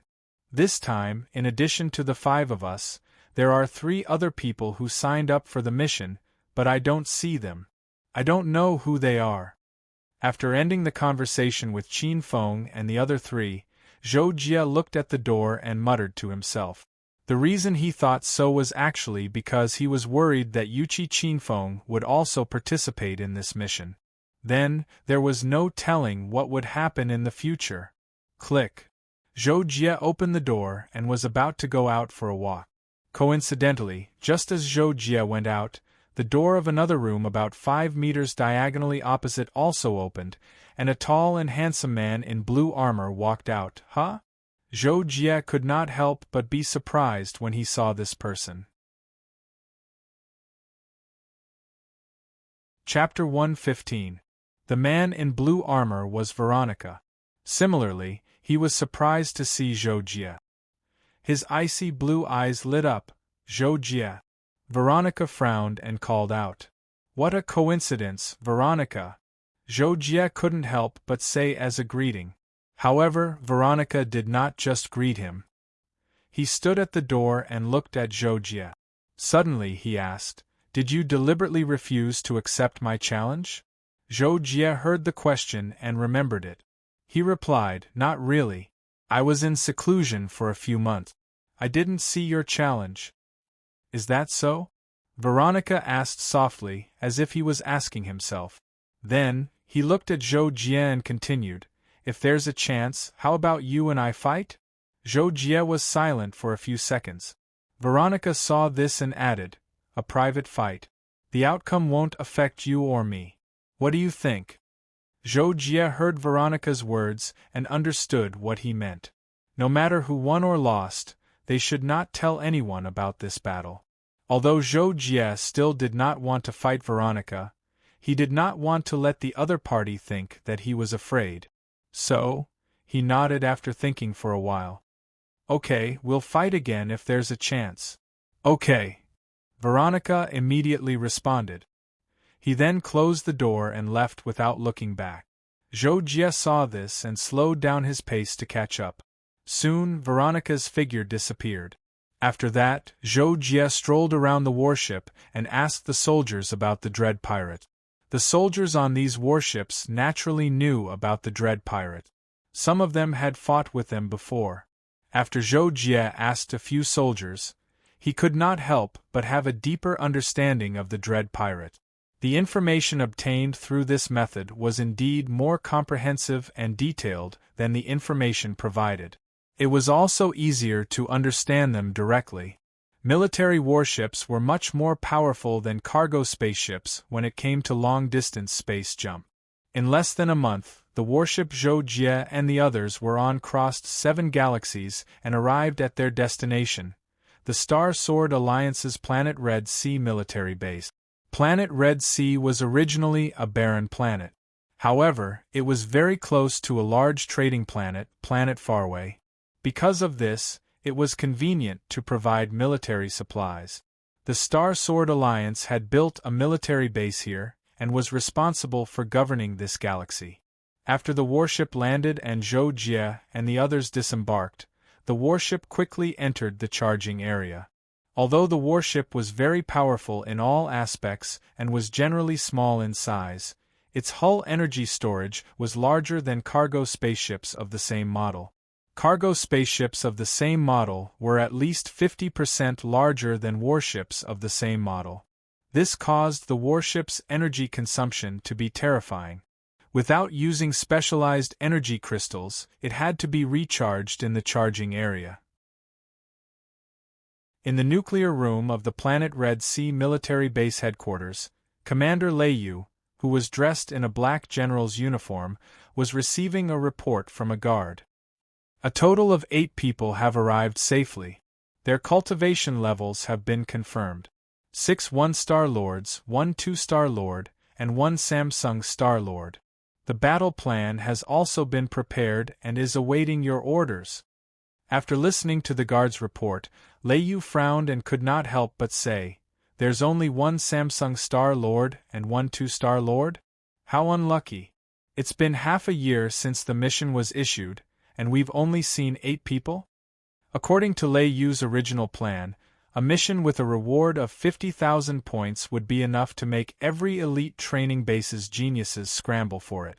However, he did not expect that only 8 people had signed up in the end, and most of them were 1-star lords. However, considering that they were all geniuses who could fight in more ways than one, he considered them 2-star lords for the time being.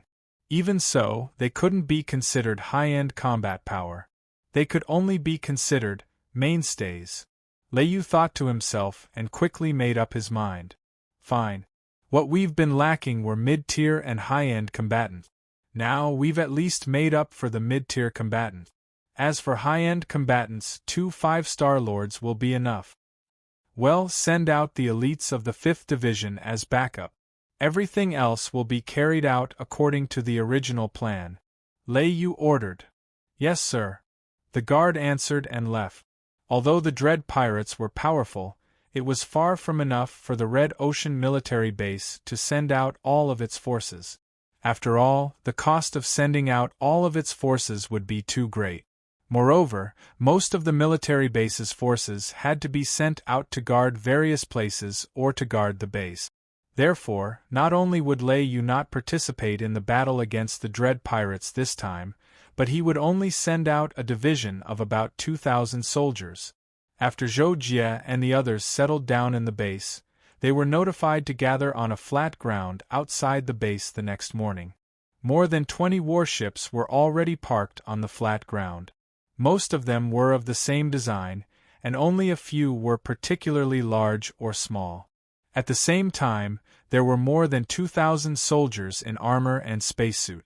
Star Lords could survive in a vacuum environment for a long time by absorbing cosmic energy. However, those below the Star Lord level, even if they were rank X experts, couldn't stay in a vacuum environment with cosmic radiation for a long time. Most of these soldiers were rank A or below, not to mention that they couldn't survive in a vacuum environment for more than a few hours. The spacesuits could produce oxygen and similar substances, allowing these ordinary soldiers to survive in a vacuum environment for a few days.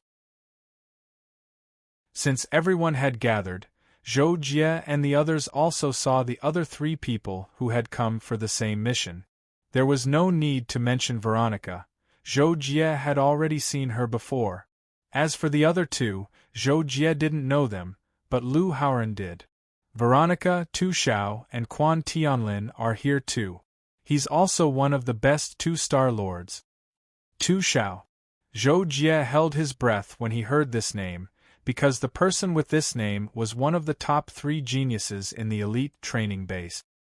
He was so strong that he would be able to enter the gold rank as soon as he became a 4-star lord. However, Zhou Jie also knew that there was a huge gap between the 3-star lords and the 4-star lords. Many geniuses had to spend more than 10 years or even dozens of years to cross that gap. The gap between the 6-star lords and the 7-star lords was even bigger. Even though more than half of those on the gold rank were still alive, only a handful of them had become 7-star lords. Since they were on the same mission, Tu Xiao didn't act like a senior when he saw Zhou Jie and the others. He nodded at them with a gentle expression but didn't say anything. Quan Tianlin also greeted Zhou Jie and the others with a smile. His gaze swept over Yuan Rong's long legs. As for Veronica, she had always been a cold person like Zhou Jie. She glanced at Zhou Jie and the others but didn't say anything. She held her spear and stood the furthest away from the others. Not long after, Zhou Jie and the others were brought onto the warship in batches. The 8 of them were split into groups of 2. Zhou Jie didn't know what was going on in the end. Qin Feng and the others seemed to have discussed it beforehand and threw Yuan Rong to him. Yuan Rong naturally didn't object. Instead, she smiled at Zhou Jie and said, "They don't like me. Zhou Jie, you won't dislike me too, right?" Zhou Jie couldn't help but laugh. He shook his head helplessly and said, "I won't." After boarding the warship, Zhou Jie and Yuan Rong sat down and looked at the information that had just been sent to them. It was about the mission. As it turned out, the whole team was divided into 4 squads for the battle. 2 of the squads were assigned to escort the designated locations, because some important spaceships were going to pass by the place, and the Fear pirate gang often visited the place. As for the other 2 groups, one of them would be ambushing and support, so they were mobile. The last group, Zhou Jie's group, was to attack a temporary stronghold of the Dread Pirates. This so-called temporary stronghold was actually very important to the Dread Pirates because most interstellar pirates didn't have a fixed residence. They usually stayed on their spaceships and wandered in the universe. However, they also needed to conduct business transactions. After all, this was a necessary means for them to survive. Since they wanted to conduct business, they naturally needed a relatively fixed location. This was the so-called temporary stronghold. It was usually very hidden and would move every once in a while. It wasn't easy for the military of the Star Sword Alliance to discover one of these temporary strongholds. This time, when they started a full-scale annihilation, they naturally had to eliminate these temporary strongholds. Chapter 116. As a temporary stronghold of the Dread Pirates, it was only natural that there would be important forces guarding it, but there would not be too many of them. According to the military's investigation, Zhou Jie's team of more than 500 people was more than enough. Crescent Creek was a primitive planet that had yet to be developed. The planet was very small, with a diameter of less than 130,000 meters. It was also lacking in resources, so it had not received much attention or development from the outside world. The destination of Zhou Jie's team was the temporary stronghold of the Dread Pirates hidden deep in the desert of Crescent Creek. About 10 minutes before the military's warship arrived at Crescent Creek, the undercover Star Sword Alliance soldier in the temporary stronghold was communicating with the commander of Zhou Jie's team in a room. "Okay, understood." The soldier ended the communication and quickly organized everything. Seeing that he had not exceeded the time limit, he planned to return to his post as soon as possible. Click. The soldier opened the door. A man with an aquiline nose was standing outside the door, looking at him with disdain. The soldier's expression immediately changed. He recognized the aquiline nose man in front of him. He was one of the 3 deputy leaders of the Dread Pirates. Why is he here? The soldier did not understand at first, but he was terrified and had a bad feeling. Deputy leader Yen Tianyin looked at the soldier's reaction and suddenly sneered. "You still don't understand? Then be a confused ghost." As soon as he finished speaking, the soldier's pupils shrank. He wanted to move, but a black shadow flashed in front of him, and he felt a sharp pain on his head. Then, he lost consciousness. Zhou Jie heard the emergency call from the room and understood that the warship had arrived at the destination planet. They were about to move out. For this operation, Zhou Jie's team had powerful warship firepower. If they wanted to completely destroy the Dread Pirates' temporary stronghold, it would not be a problem. However, only a portion of the people in the temporary stronghold belonged to the Dread Pirate.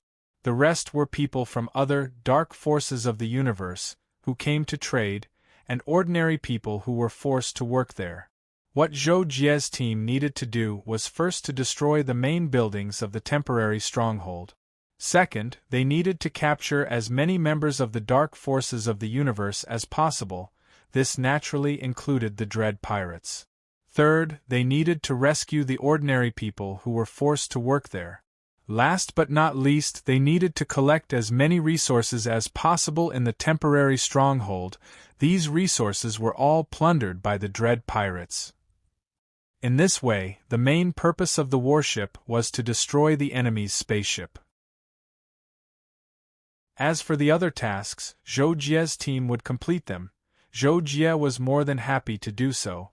If they could capture a few relatively important members of the Dread Pirates, it would be counted as military exploits, and military exploits meant training points.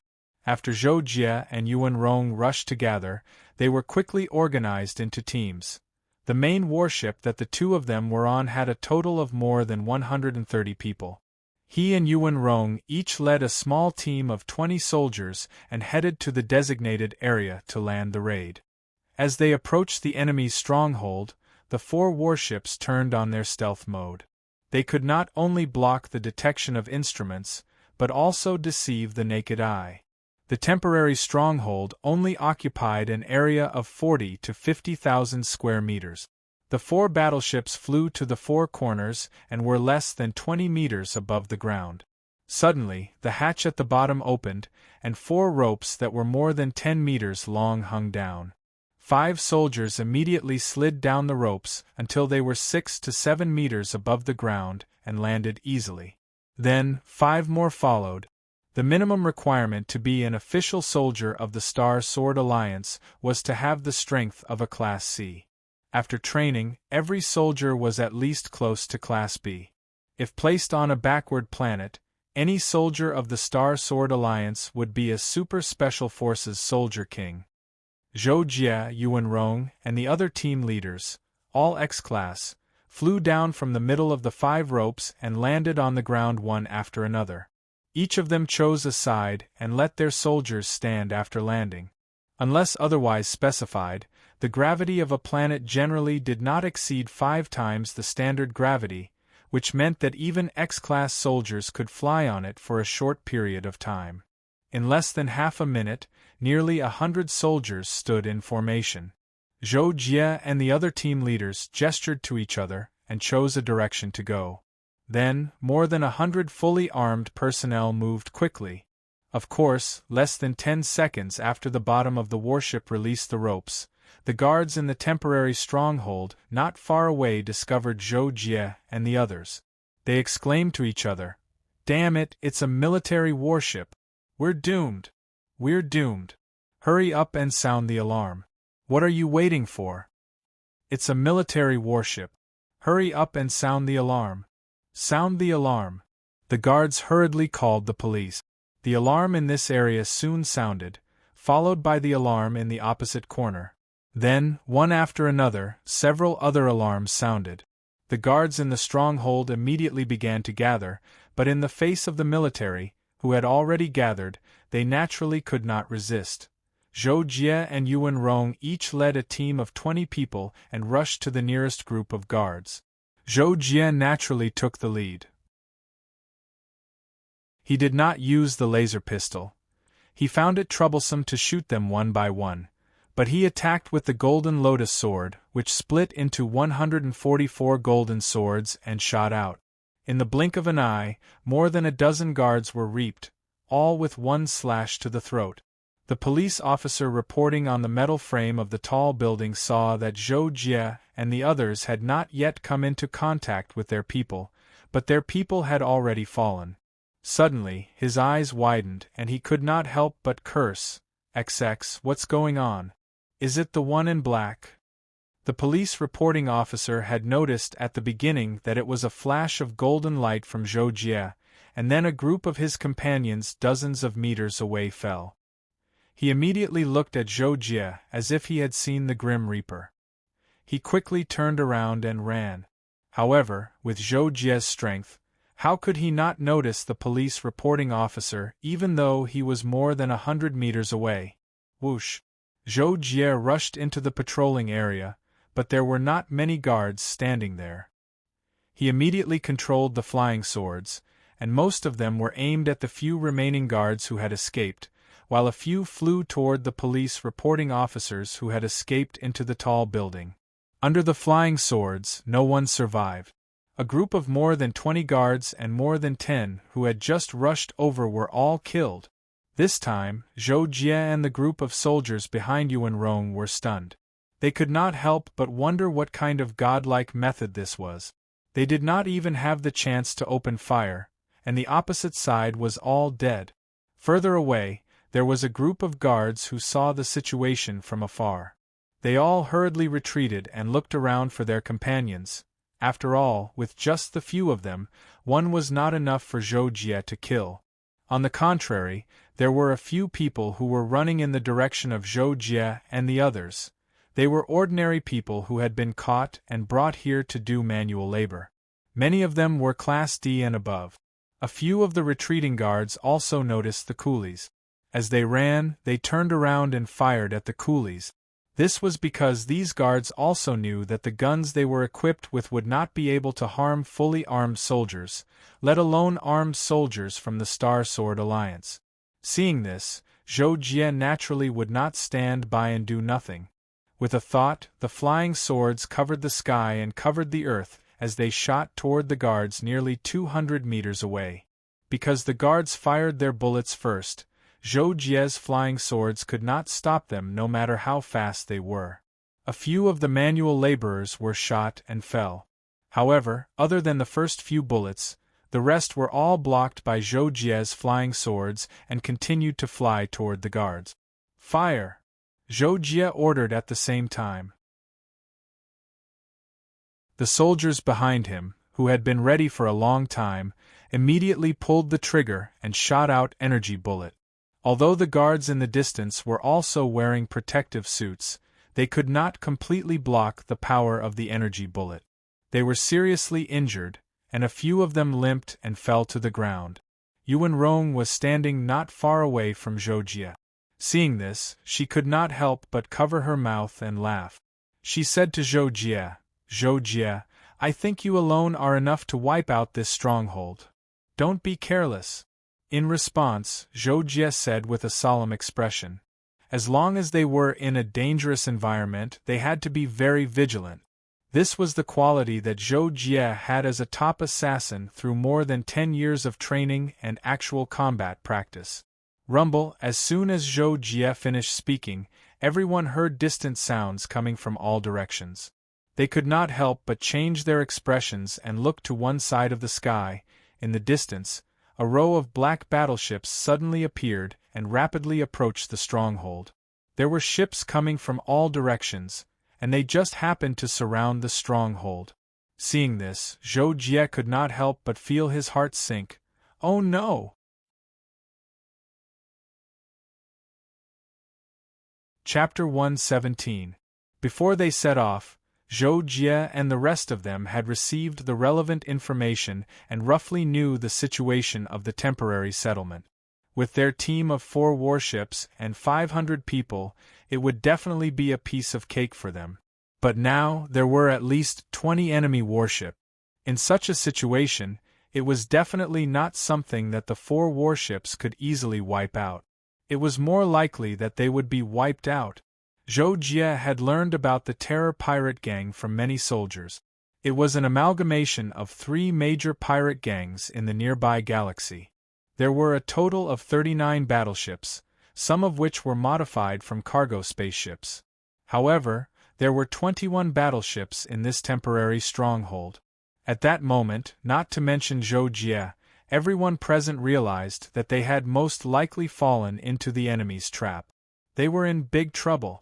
Inside the 4 warships of the Star Sword Alliance, the corresponding commanders were all greatly shocked. They felt that they could not resist the enormous enemy that had suddenly appeared. They planned to contact the other 3 legions and inform them of the situation. However, when they tried to communicate, they found that the communication was jammed. Oh no, this is the enemy's trap. They've even set up a comprehensive communication blockade in advance. Fang Xiang, the commander of Zhou Jie's warship, could not help but grit his teeth. He was infuriated that the dread pirates dared to turn the tables on them. This was truly the so-called stirring up the earth and stirring up the lion. If this could be tolerated, what could be tolerated? However, faced with 21 enemy warships, even though the quality of the warships on the Star Sword Alliance's side was much higher, Feng Xiang and the other commanders did not dare choose to break through the siege directly. Since it was the enemy's trap, it would certainly cause unbearable casualties on their side. It was possible that both sides would suffer heavy losses, and one of them would be annihilated. After the 21 battleships of the dread pirates surrounded the stronghold, they did not attack immediately. Instead, one of the battleships emerged and approached the battleship that Feng Xiang was in. Inside the battleship that stood out from the rest, Yan Tianyin, one of the 3 vice-captains of the dread pirates, was watching the members of the Star Sword Alliance being surrounded through the screen in the control room with a smile. When his battleship was less than 100 meters away from Feng Xiang's battleship, he initiated a directional communication link between the battleship. In other words, he initiated a conversation with Feng Xiang's battleship. As expected, when Feng Xiang saw Yan Tianyin's battleship approaching on the screen, he knew that the other party wanted to negotiate with him. When the other party sent a communication request, Feng Xiang immediately accepted it. The screen switched to the image of Yan Tianyin in his battleship's control room. Yan Tianyin was looking at him with a creepy smile on his face. "Please synchronize my words to your other 3 battleships," Yan Tianyin said. When Feng Xiang heard this, his expression remained solemn. He said calmly, "No need. I've already told them not to act rashly. If you have anything to say, I can talk to them on your behalf." Yan Tianyin twisted his lips slightly when he heard this. Then, he smiled and said, "All right, then I'll get straight to the point." Outside the battleships, Zhou Jie and the others stopped what they were doing.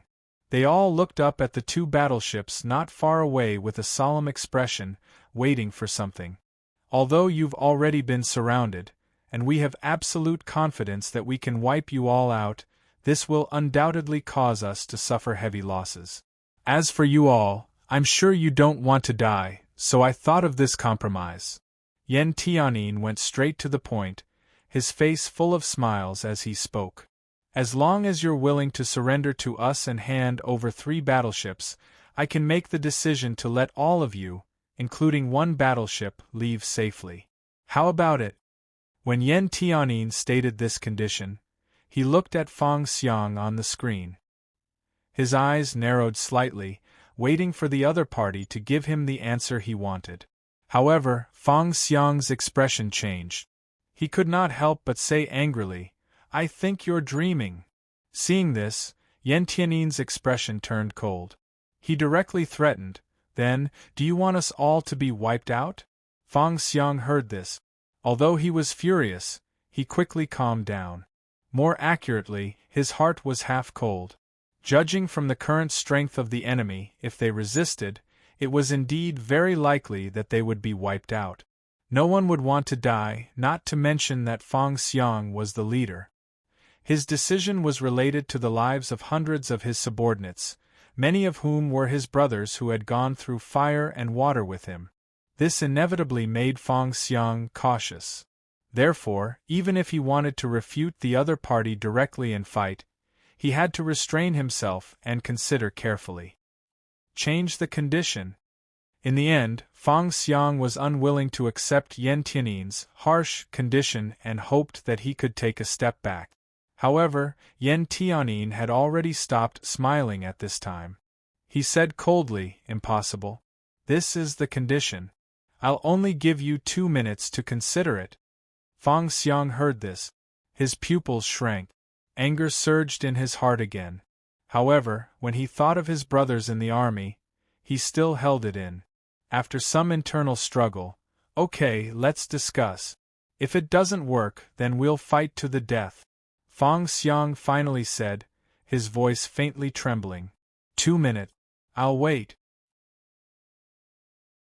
Seeing this, Yan Tianyin smiled slightly. Fang Xiang closed his eyes and took a deep breath through his nostrils. When he opened his eyes again, he had already picked up the communication device Fang Xiang and the other commanders of the 4 warships were discussing. Yan Tianyin watched and could not help but smile proudly. He then switched to split-screen mode and observed the situation in the temporary stronghold. Yan Tianyin's eyes suddenly lit up. His gaze fell on a beautiful figure in armor on the screen. The owner of the figure was tall. Her long black hair was tied up behind her head. Under the armor, her alluring curves could still be seen. Coupled with her beautiful and somewhat heroic face, Yan Tianyin swallowed a mouthful of saliva. What a beautiful girl. She suits my taste. Yan Tianyin thought to himself. His breathing became rapid.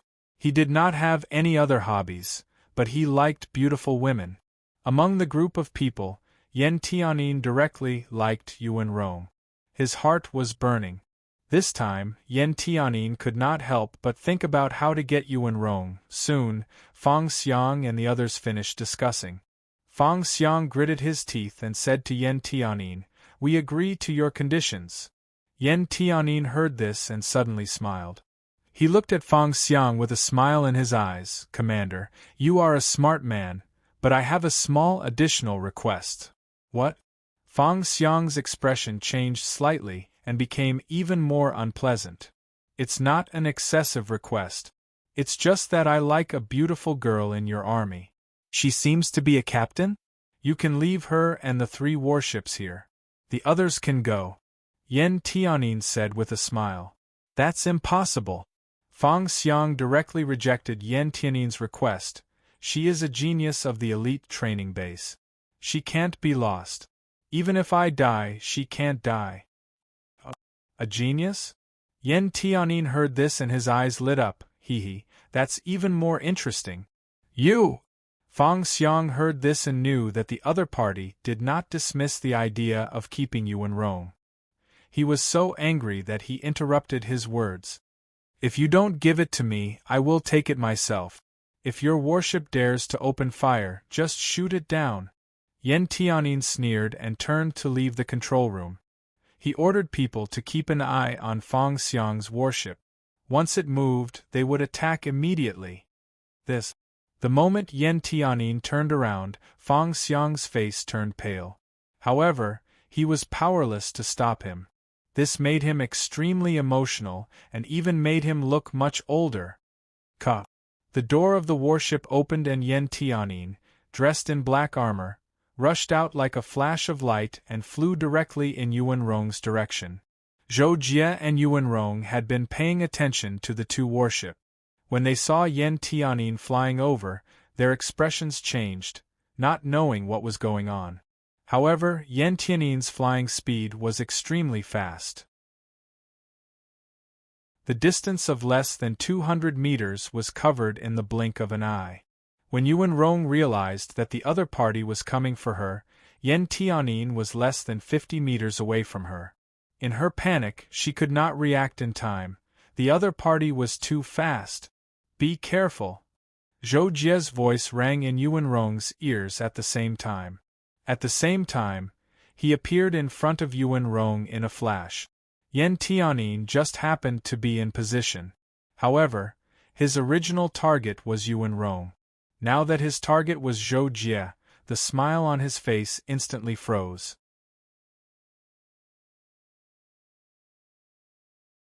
Chapter 118. A 1-star lord dares to stop me? You're courting death. A thought flashed through Yan Tianyin's mind. He didn't even think about how terrifyingly fast Zhou Jie had been when blinking. At the same time, he reached out with a claw. His fingers glowed with energy, causing the surrounding air to churn violently. Zhou Jie's expression was solemn. He punched out and accurately blocked Yan Tianyin's claw. Boom! When the 2 collided, there was a sudden clap of thunder on the ground. A terrifying shockwave exploded, and Zhou Jie could not help but fly out. However, Yuan Rong was standing less than 2 meters behind Zhou Jie. When Zhou Jie flew backward, his entire back slammed into Yuan Rong's arms. In her panic, Yuan Rong also hugged Zhou Jie tightly. The two of them fell forward together. Zhou Jie reacted very quickly.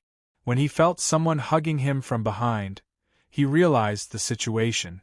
Just as the two of them were about to hit the ground, he forcefully turned his back so that he was facing the ground.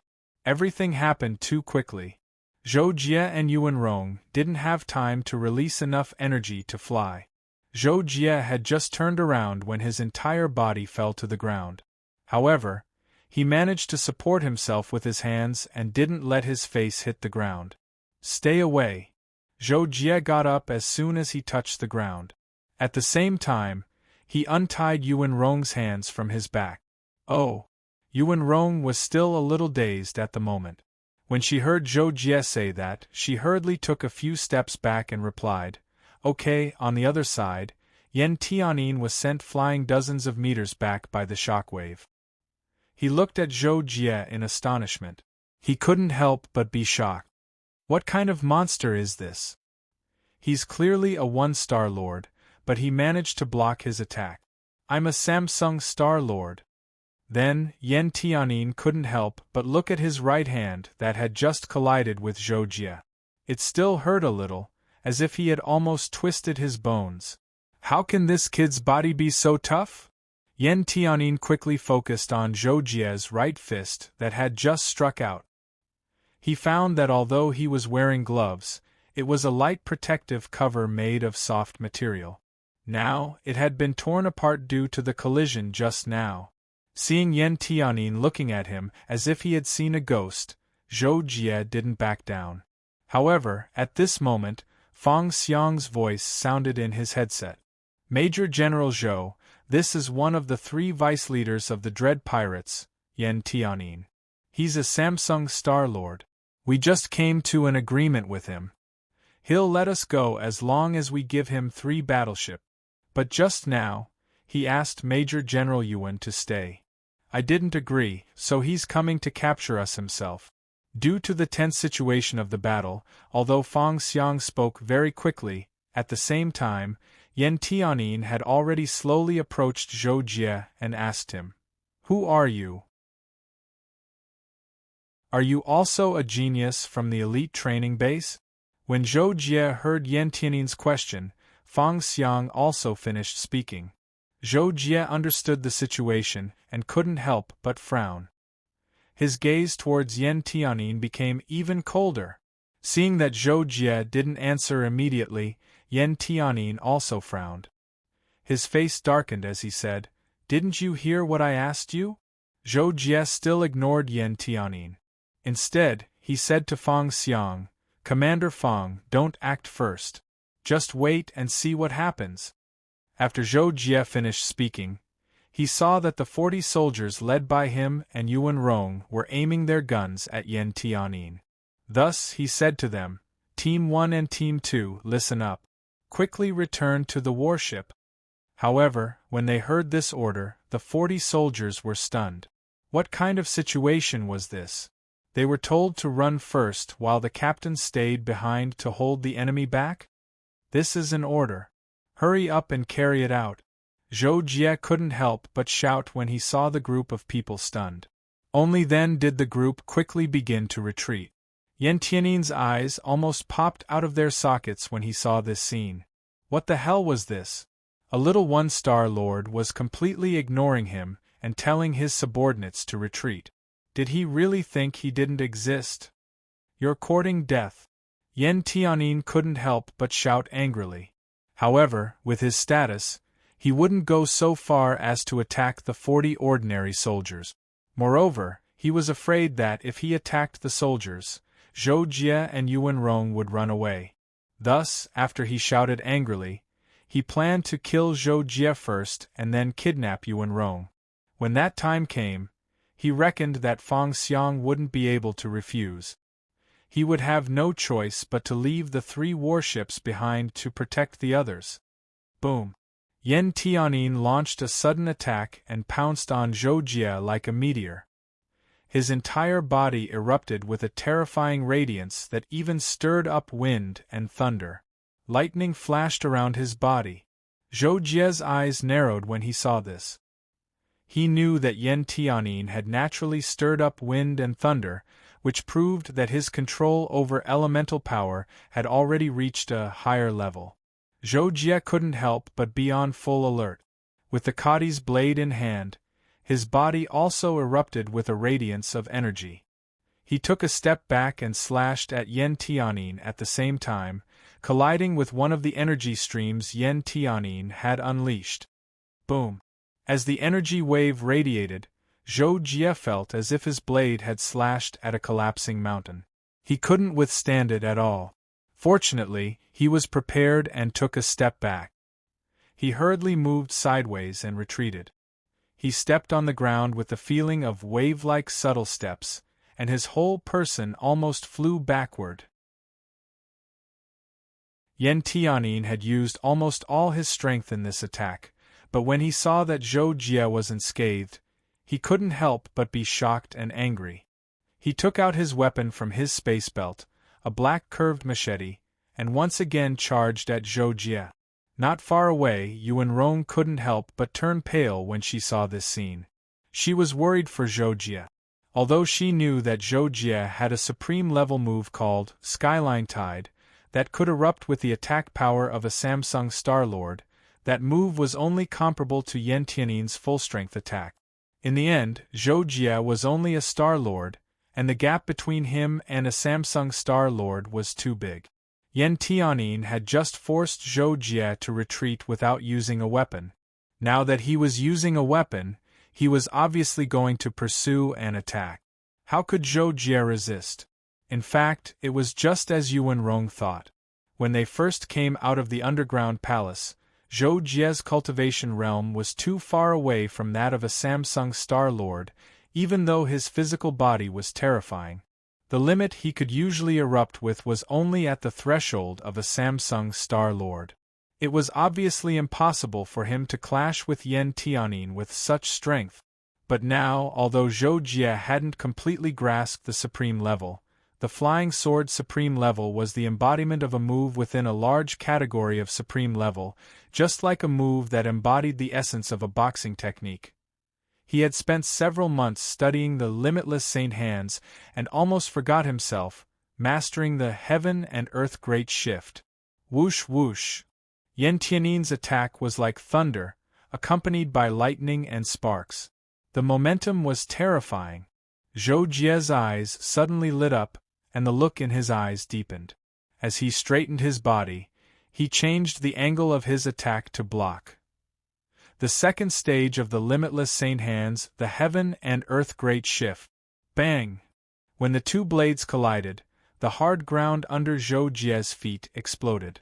The ground was lifted, and Zhou Jie sank almost a foot deep. But the most shocking thing was that Zhou Jie had blocked Yan Tianyin's attack. Not only had he not been sent flying, his body hadn't even swayed. How is this possible? Yan Tianyin turned pale with fright. He felt like he was going crazy. A one-star lord had actually taken his full-strength attack head-on. No, I feel like part of the power of my attack has been neutralized. After recovering from his shock, Yan Tianyin quickly recalled the situation of his attack and realized why Zhou Jie had been able to block his attack. However, even though the power had been neutralized, Zhou Jie was still a one-star lord, while he was a Samsung Star Lord. It was like an internationally renowned boxing champion whose full-strength attack had been blocked by an elementary school student with his bare hands, and the latter hadn't even taken a step back.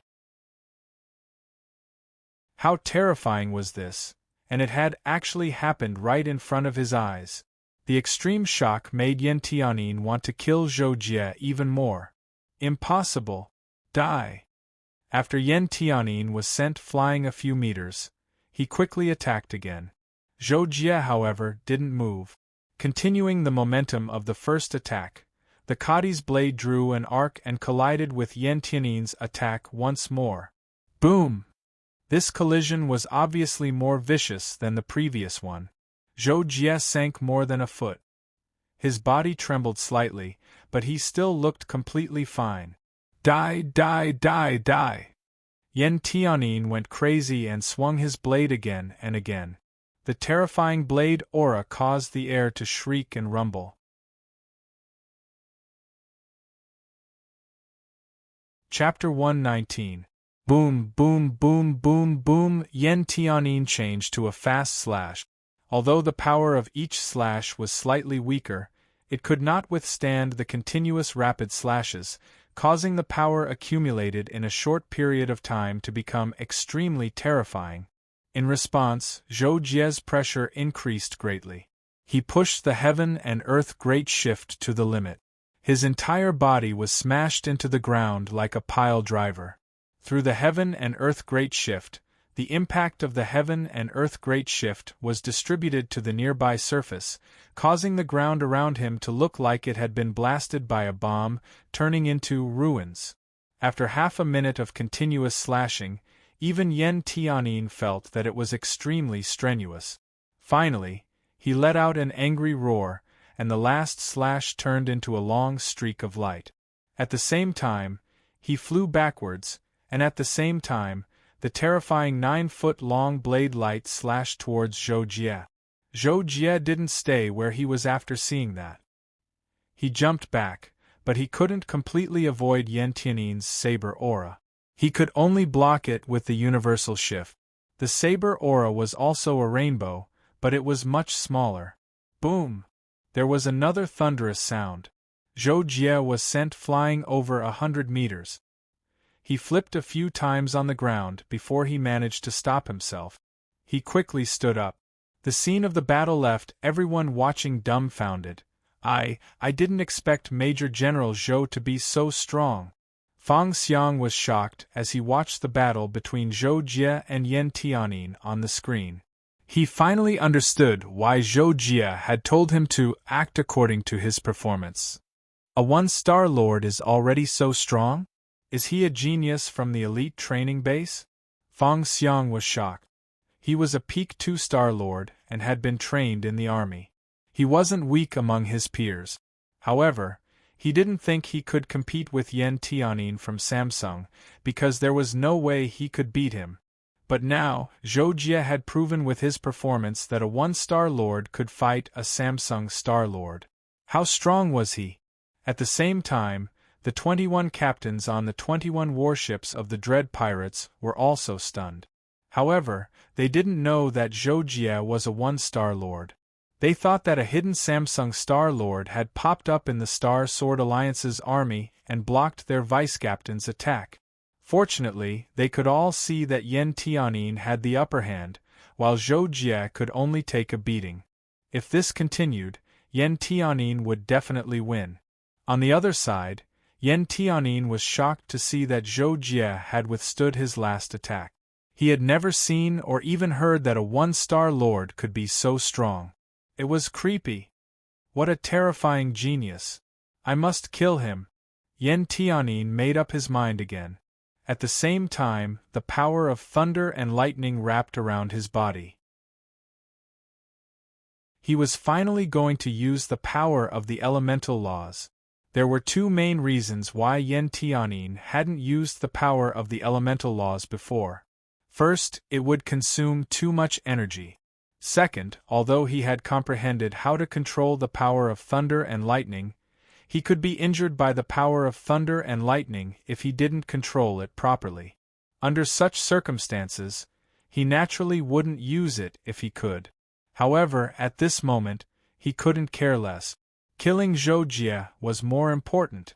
Boom! After using the power of thunder and lightning, Yan Tianyin's burst of power was twice as strong as before.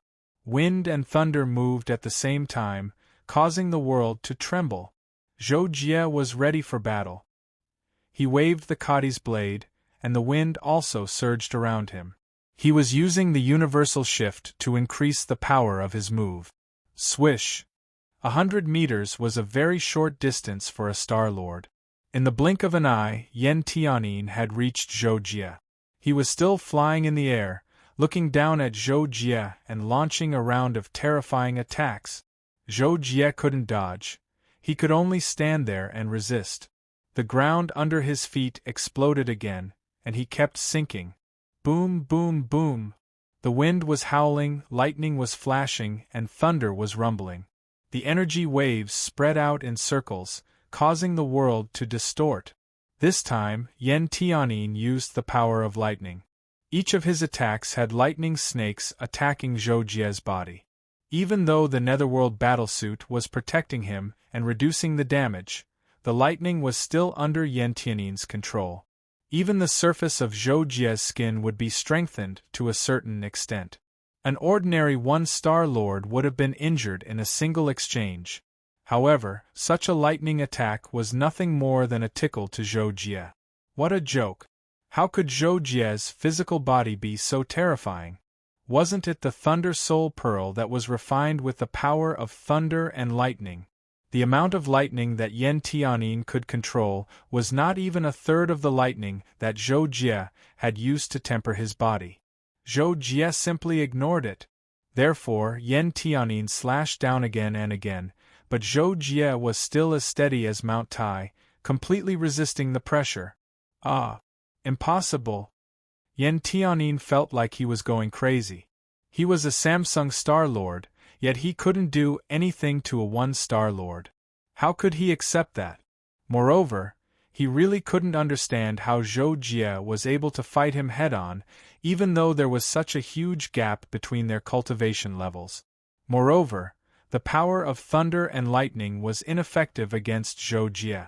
However, even though Yan Tianyin felt that Zhou Jie was resisting his attacks with ease, the truth was that Zhou Jie wasn't having a good time at all.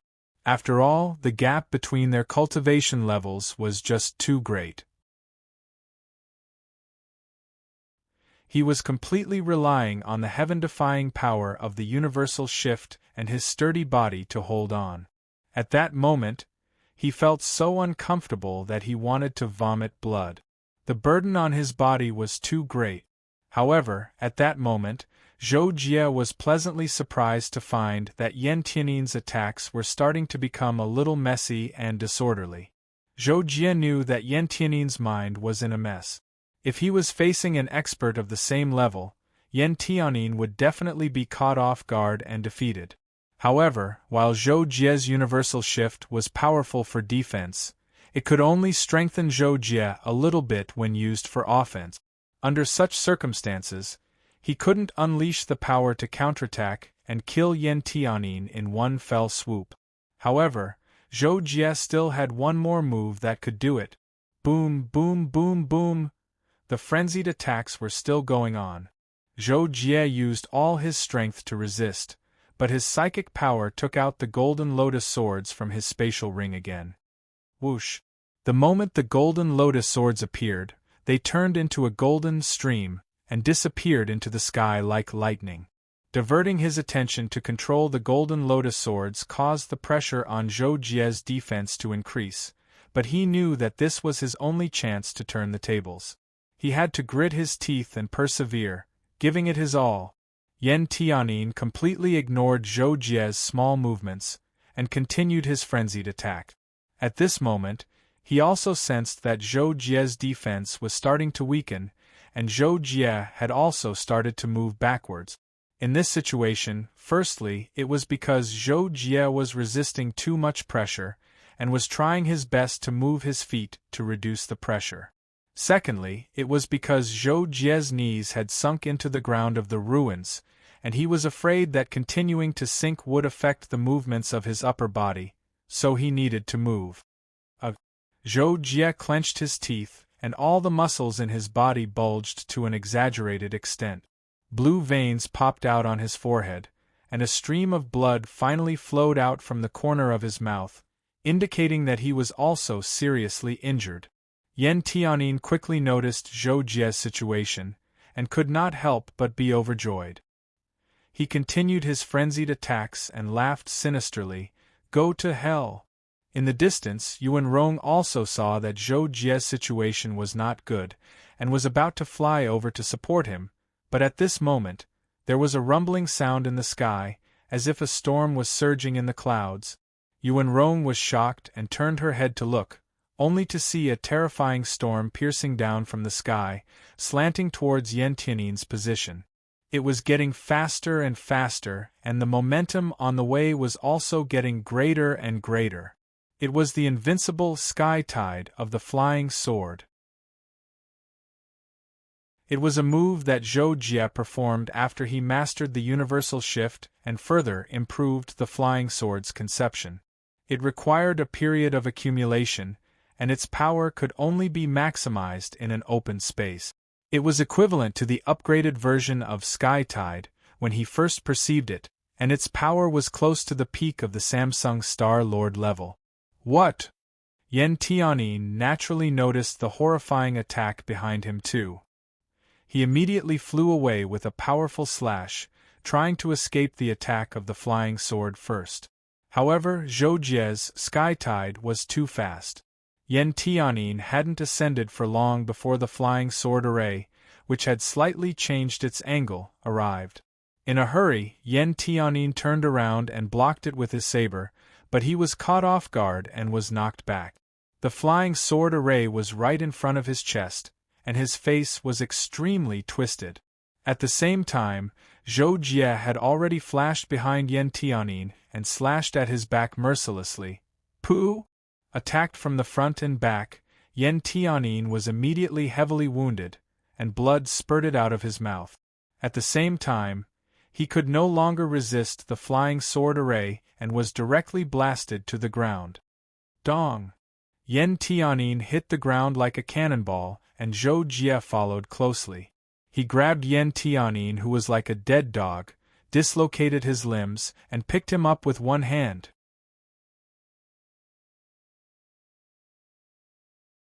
Chapter 120. Zhou Jie carried Yan Tianyin with one hand and walked out of the dust-filled hole. Once again, he was exposed to everyone's sight. Everyone couldn't help but suck in a breath of cold air. Deputy Captain. On the 21 Dread Pirates warships, the 21 captains had the same reaction. They were all dumbfounded. They wanted to rescue Yan Tianyin immediately, but Yan Tianyin was in Zhou Jie's hands. There was nothing they could do. They all panicked. On the other hand, Fang Xiang and the other commanders were so surprised that they couldn't make a sound. Their mouths were wide open in disbelief. Zhou Jie quickly threw Yan Tianyin to the ground and placed the blade of Cadiz against his neck. If you want to live, tell your men to let the Star Sword Alliance's warships go. Yan Tianyin's face was covered in blood. His face was twisted, and he was twisting his body slightly. He felt as if his whole body was going to fall apart. Hearing that, he spat out another mouthful of blood.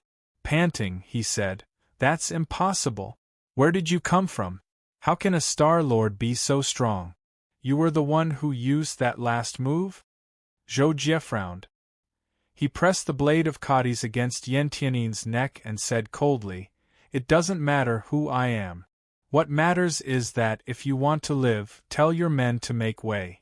Otherwise, your head will be separated from your body." Yan Tianyin felt pain in his neck. He gasped and finally felt a little scared. The corner of his mouth twitched and he asked, "Then how can you guarantee that you won't kill me? What if I let the Star Sword Alliance's warships leave? What if you go back on your word?" "I'm not leaving. We'll talk again after the Star Sword Alliance's warships leave," Zhou Jie replied. Huh. When Yan Tianyin heard that Zhou Jie actually dared to stay behind, which was equivalent to being a hostage with him, he could not help but feel shocked. Just a moment ago, he had thought that Zhou Jie was planning to kidnap him to board the warship. Zhou Jie said this because he knew that it was almost impossible to hold Yan Tianyin hostage and let everyone escape. Yan Tianyin wasn't a fool, so he could only make this decision. In the end, Yan Tianyin thought for a while and felt that his life was the most important thing. As for whether Zhou Jie would stay to play with him later, he felt that he still had the confidence to kill Zhou Jie. After all, he would have the advantage in numbers. With a few tricks, he wouldn't be afraid that he couldn't kill Zhou Jie. "Okay, help me reattach my hand first," Yan Tianyin agreed. However, Zhou Jie did as he was told. Instead, He quickly connected his tactical communications watch to Fang Xiang and had him transfer the call to the dread pirate. Zhou Jie threw the tactical communications watch next to Yan Tiannin's mouth and said to him, "You go first. Once they've left, I'll help you reattach your leg. As for your hand, I'm not stupid." Yan Tiannin was furious when he heard this, but there was nothing he could do. In the end, he could only compromise. After a while, the voice of a dread pirate's captain came from Zhou Jie's watch. "Vice Leader? Tell the Star Sword Alliance's warships to leave." Yan Tiannin shouted impatiently. The captain was shocked. "Do I have to say it again? I'll explain to the great leader." "Yes." The captain was terrified and quickly nodded. Soon, the Star Sword Alliance's warships began to retreat. Of course, before this, Fang Xiang, Yuan Rong, and the others couldn't help but worry about how Zhou Jie was going to escape. However, in the end, they were forced to retreat by Zhou Jie's tough attitude, so they could only agree to retreat first. Before they left, Fang Xiang left a threat to Yan Tiannin. "If you dare to lay a finger on Major General Zhou, the Star Sword Alliance's military will chase you to the ends of the earth to avenge him." Of course, Fang Xiang's words were filled with righteous indignation, but to Zhou Jie and Yan Tiannin, it was hilarious. As long as the two of them had the chance, they would definitely kill each other. As for the rest, they would leave it for the future. Now we can discuss. How do you plan to leave?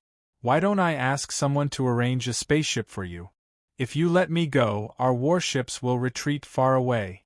Yan Tiannin turned to Zhou Jie and asked after the Star Sword Alliance's warships left. However, Zhou Jie looked at him and suddenly smiled. He immediately said calmly, "You're overthinking it." "What do you mean?" Seeing this, Yan Tiannin could not help but be shocked, thinking that Zhou Jie was planning to perish together with him. After killing him, Zhou Jie would definitely be killed by his own warship. However, Zhou Jie didn't reply. Instead, he cut off Yan Tiannin's neck and took out the G-grade spaceship Kaji. Whoosh! Zhou Jie quickly flew to the cabin door, opened it, and rushed into the control room as fast as he could. "Kakashi, start the spaceship, let's go." As soon as Zhou Jie entered the spaceship, he sensed that Kakashi was eating hot pot in the control room. He immediately shouted. At the same time, the 21 Dread Pirates' warships outside started moving. They planned to close in on Zhou Jie and trap him first. Where did that come from? What a huge spaceship. I don't know. What the hell? Oh no, that kid wants to escape in the spaceship. The deputy leader is dead. Kill that kid. While the captains were communicating with each other, the 21 battleships quickly closed in and surrounded Zhou Jie's cage, within a range of less than 1,500 meters. At the same time, several battleships fired their energy cannons first. Kaji was too huge. It was more than 1,000 meters long and more than 400 meters wide. It was more than twice the size of the 21 warship. Therefore, the energy cannons fired by the warships were like white dots on the surface of Kaji. Other than some sparks, they couldn't do anything to this huge spaceship at all. The defense of this spaceship is so terrifying. Quick, switch to high-energy laser cannons. The Dread Pirates were shocked by the defense of Kaji and immediately ordered. On the other hand, inside Kaji, Kakashi was shocked by Zhou Jie. He quickly activated the spaceship as fast as he could. When he saw the 21 warships surrounding them on the screen, his little face instantly turned pale. "Jocko, what's wrong with you? It's fine that you were attacked by a group of people before, but now you're being attacked by a group of warships." Zhou Jie was speechless. Faced with the attack of a group of warships, there was no need for Zhou Jie to say anything. Kakashi had already piloted the spaceship into the sky. Its speed instantly increased to 1,000 meters per second, and he was about to shake off the encirclement. The 21 warships of the dread pirates chased after him relentlessly and continuously fired their high-energy laser cannons. Although the defense of Kaji was terrifying, Kakashi didn't dare to let the high-energy laser cannons fire continuously. That would more or less cause damage to the surface. Therefore, he directly activated the energy shield. Once the shield was activated, all the attacks were like tickles to Kaji. They couldn't damage it at all. These low-end warships are like tickles to me. When Kakashi saw this, he couldn't help but feel proud. However, he quickly noticed that the energy consumption of the spaceship had decreased by a few tenths of a % per second. I'll stop messing around with you guys. Let's go. As Kakashi spoke, he directly pressed the hyperdrive mode of the spaceship. The entire spaceship shook for a moment before its speed suddenly soared. The 21 warships that were originally chasing behind Kaji were instantly left behind by 300 meters, 900 meters, 1,800 meters, 3,000 meters. F***CK, how is it so fast?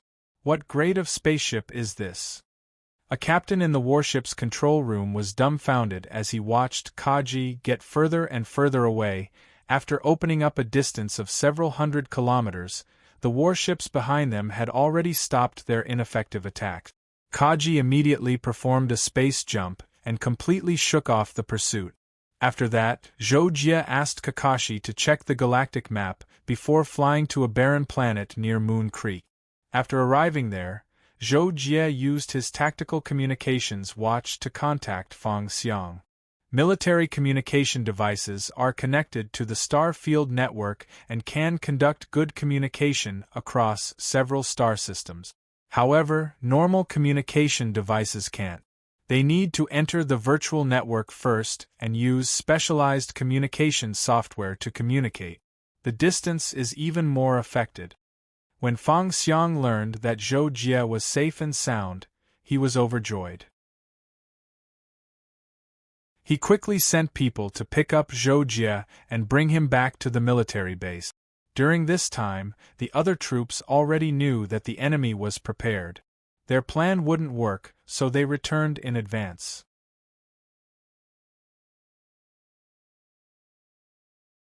Chapter 121. After Zhou returned to the base, he was summoned by Lei Yu immediately. At that time, Zhou had just entered the bathroom to take a shower. When he received the notice, he quickly cleaned his body and combat suit, put them on, and went to the place where Lei Yu summoned him. Reporting, Major General Zhou is here. The guard reported outside the door. Let him in. Lei Yu was in the military affairs office.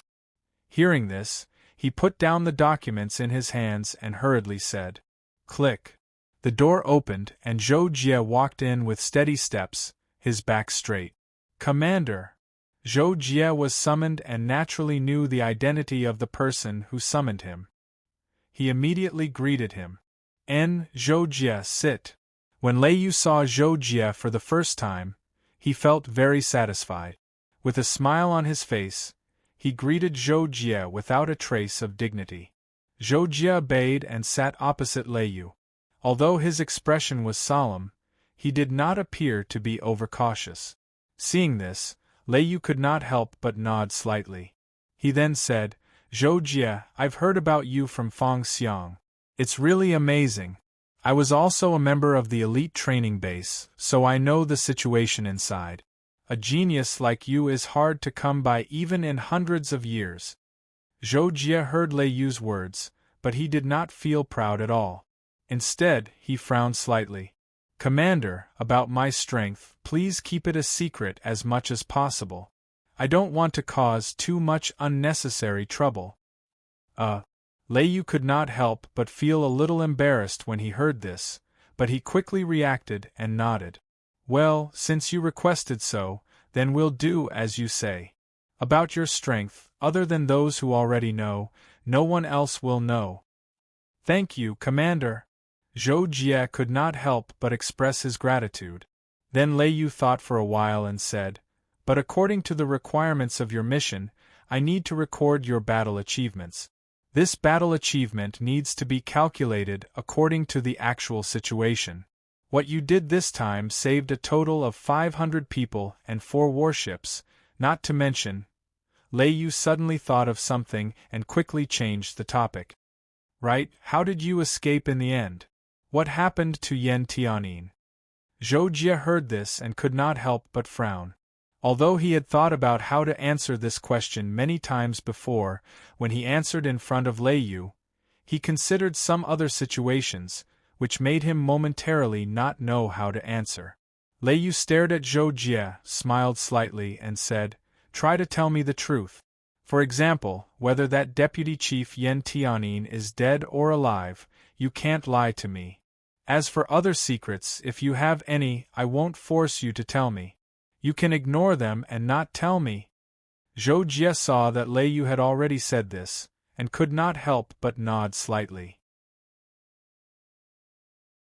He said, "Okay, I've killed that deputy chief, and I was lucky enough to deceive the dread pirates and escape. There's nothing else important, so I won't say."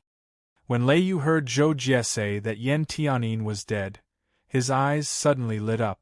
When Zhou Jie finished speaking, he could not help but laugh and said, "Good, Yan Tianyin is dead. This is considered a great merit. This time, your merit is not small. I will calculate it properly and give it to you when the time comes." "Thank you, Commander." Zhou Jie did not know what to say, so he could only thank him again.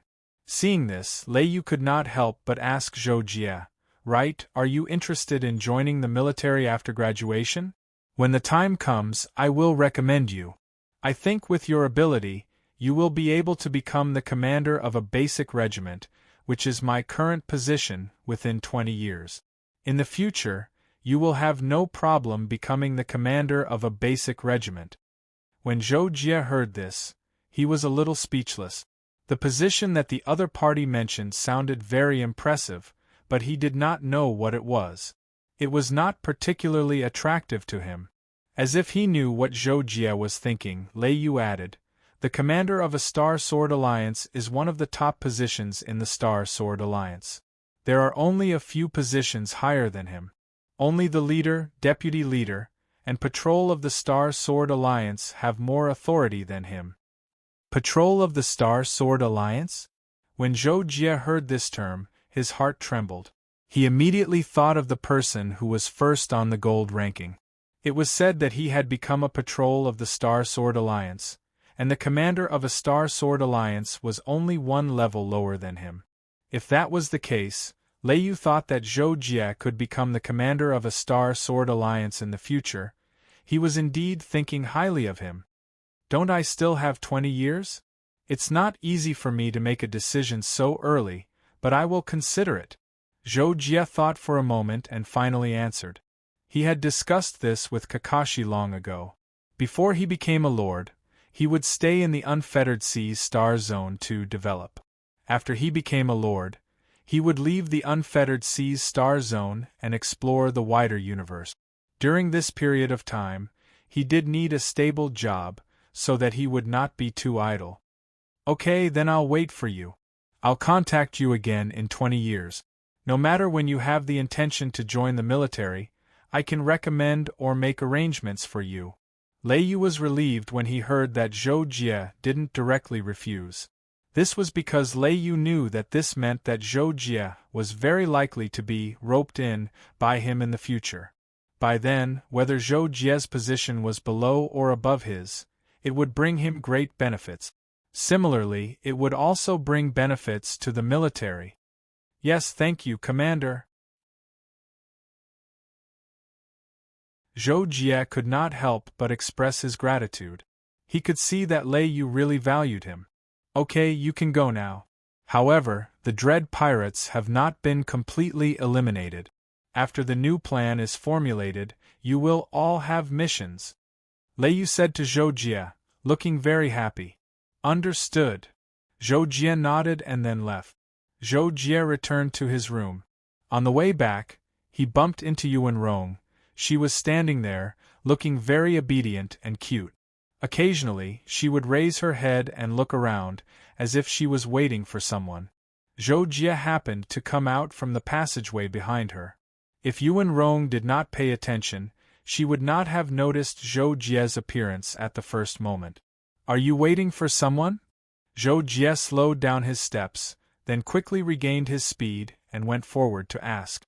Yuan Rong was startled when she heard the voice. Only then did she see Zhou Jie from the side. She was obviously a little surprised, and her beautiful face blushed slightly. Ah, I was waiting for you. I was originally looking for you, but I heard that you were summoned by the commander, so I waited here for you. Zhou Jie was puzzled. Why are you waiting for me? You saved me. I want to treat you to a meal to thank you. Yuan Rong was very straightforward and said directly. Zhou Jie was stunned.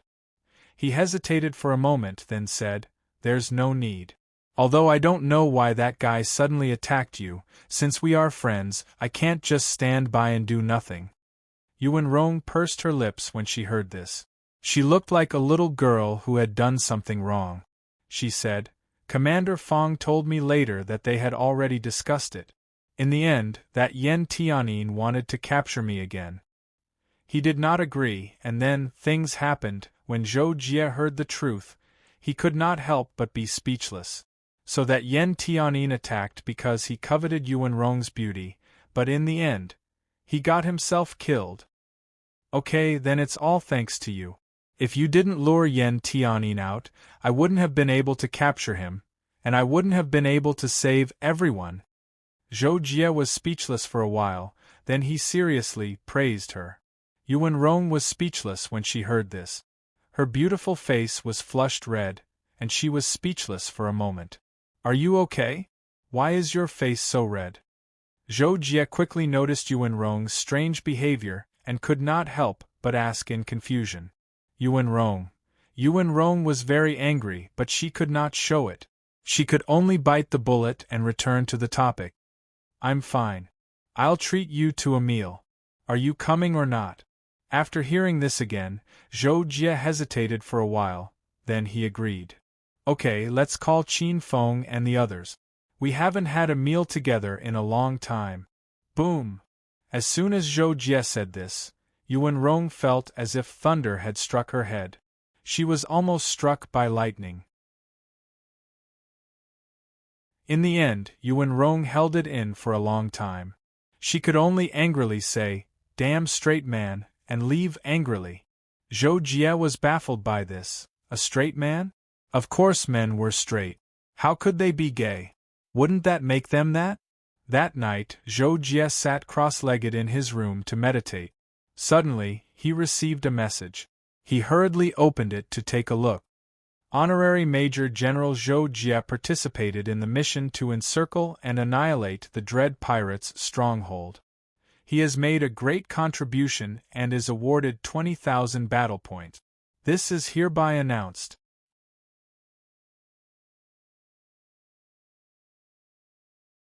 Chapter 122. After that, there were a few more notifications. Honorary Major General Yuan Rong has performed outstandingly in the encirclement mission of the Dread Pirates' stronghold. She is awarded 1,000 battle points. This announcement is hereby made. Honorary Major General Qin Feng has performed heroically in the ambush mission of the Dread Pirates' battleship. She is awarded 500 battle points. This announcement is hereby made. Honorary Major General Veronica has. I actually got 20,000 battle points. Zhou Jie casually glanced at the other people's battle points. Apart from Yuan Rong, everyone else had received 500 battle points. His 20,000 battle points were definitely enough to make him stand out from the crowd. In fact, even Zhou Jie was surprised by the 20,000 battle points. According to the level of battle points, every 3,000 battle points was a level. He now had 23,000 battle points, which was equivalent to level 7 battle points. When the mission was over, he would be able to exchange them for 25,000 cultivation points. 25,000 cultivation points. Zhou Jie had been in the elite training base for so many years, and the points he had accumulated were not much more than this. Among them, 10,000 were won from gambling, and the remaining points were accumulated over a few years. Even then, it was less than 20,000 points. Moreover, I only need 1,000 battle points to be promoted to level 8. By then, I will have 30,000 battle points. When Zhou Jie thought of this, he could not help but feel a little excited. Level 8 battle points are easy. Level 9 battle points are also possible. Level 10 battle points are not impossible. Level 9 battle points are 40,000 points, and level 10 battle points are 50,000 points. The more Zhou Jie thought about it, the brighter his eyes became. Even his breathing became a little faster. However, Zhou Jie soon calmed down. After all, the mission was not over yet. The final result was still unknown. The dread pirates might be even more dangerous. No matter how many battle points he obtained, he would need to be alive to claim them. At the same time, when Qin Feng saw these announcements in his room, he could not help but feel the urge to curse. They had not done anything at all, and the battleship had returned. How were they supposed to perform heroically? This was simply sarcasm. Naked sarcasm. In the room opposite Zhou Jie, Veronica was also sitting cross-legged on his bed. At this moment, he was looking at the announcement on his watch. His eyebrows were almost knitted together. Zhou Jie. 20,000 battle points. Veronica's eyes were shining. His arms were trembling slightly. His words showed his extreme shock at this moment. Yuan Rong, who was with him, only got 1,000 battle points. How did he get 20,000 battle points? Veronica couldn't figure it out, because at first glance it was too outrageous. It didn't seem to make sense at all. Veronica was. Veronica could not help muttering. Zhou Jie. What? In the end, Veronica could not figure it out. As proud as he was, he went out of his room and spent a long time looking for a soldier who was on the same battleship as Zhou Jie. He asked him about the situation. What surprised Veronica even more was that the soldier was not willing to say anything at first. It was not until Veronica gave him some bribes that the soldier spilled the beans.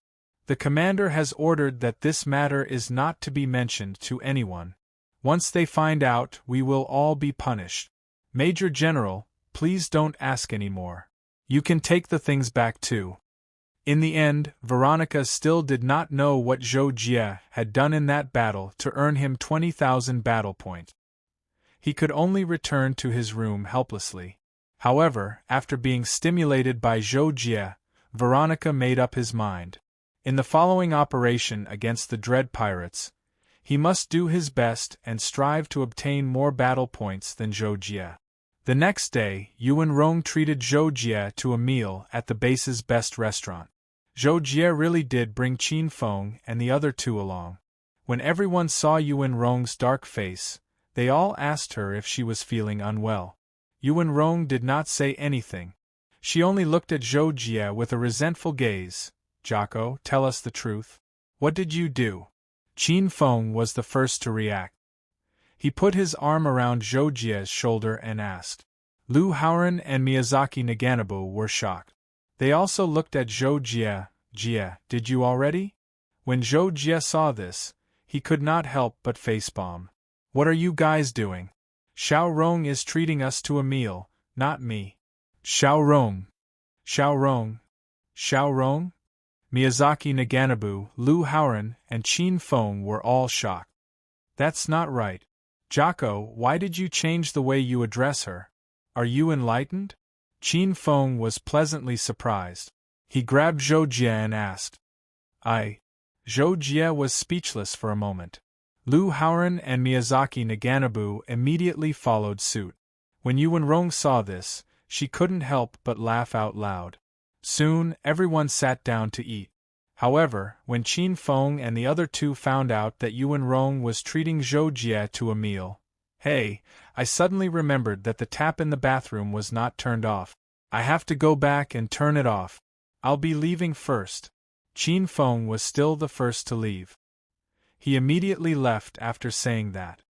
Oh, I also remembered that I have something to deal with at the company. Okay, I'll be leaving first, Lu Howren said and left slowly. Ouch, my stomach suddenly hurts. I need to go to the toilet and take some medicine. I'll be leaving first. Miyazaki Naganobu finally left calmly, while holding his stomach. Only Yuan Rong and Zhou Jie were left in the restaurant. Yuan Rong tried to hold back her laughter. In the end, she had to bury her head under the table.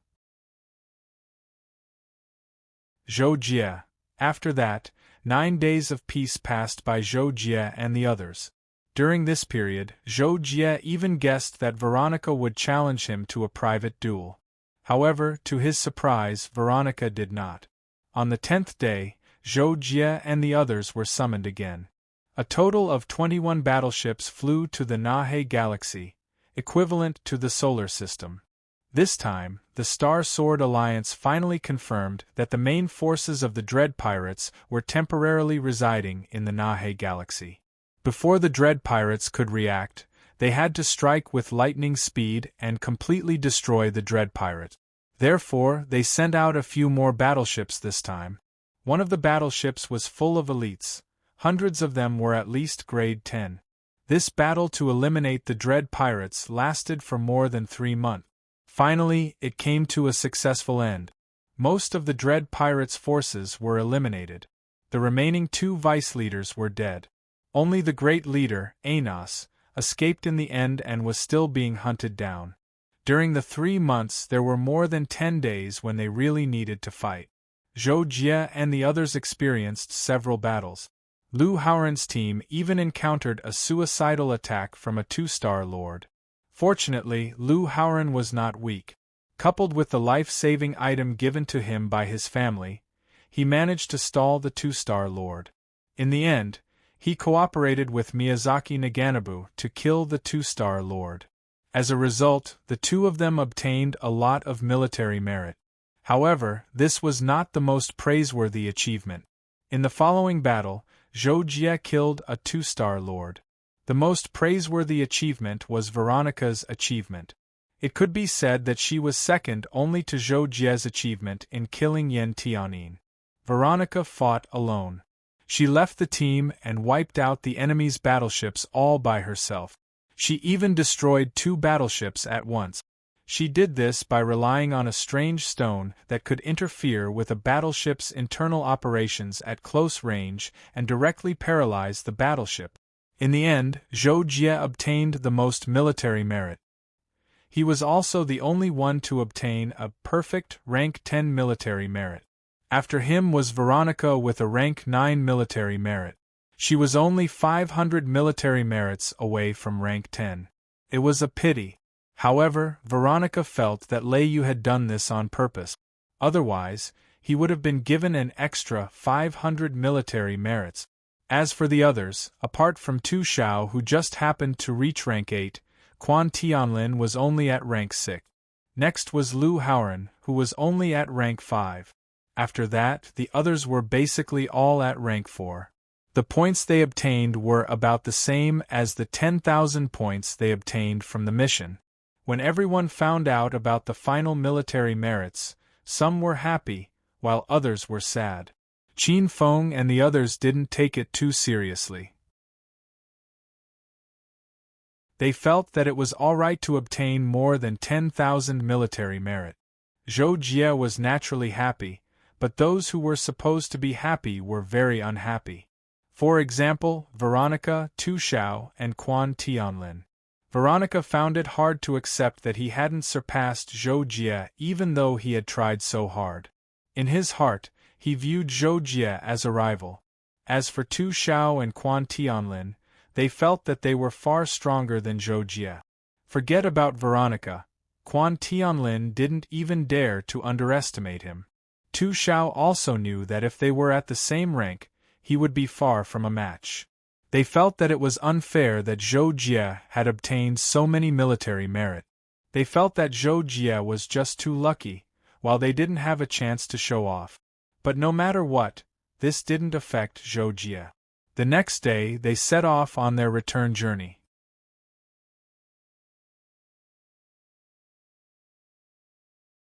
Chapter 123. Almost a month had passed since the end of the Dread Pirates mission. At night, the frost and dew were heavy. A cool breeze blew through the plants from time to time. The garden of Zhou Jie's villa was filled with rustling sounds. It was winter on Planet Dragon and Phoenix. However, the 4 seasons on Planet Dragon and Phoenix did not have much difference in temperature. Even if winter and summer were extremely bad, it would not exceed 20 degrees Celsius. Therefore, winter on Planet Dragon and Phoenix was not considered cold. Zhou Jie sat at the stone table in the garden, drinking energy water, a type of drink, alone.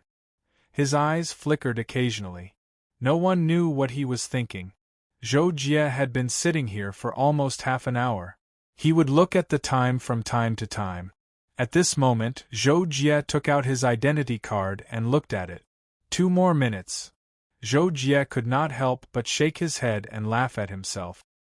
His expression was very gentle. The current him was no longer as cold as he was 6 years ago. Of course, as the saying goes, a leopard cannot change its spots. Zhou Jie was still used to keeping a cold face and being alone most of the time. They're here. Zhou Jie suddenly felt something. His heart throbbed slightly as he clenched the cup in his hand. After a while, footsteps sounded. Zhou Jie looked up. At the same time, he heard Black Suit No. 2's voice. Major General Yuan Rong, Master is waiting in the garden. I will bring him here. Please excuse me. Okay. Yuan Rong's voice sounded.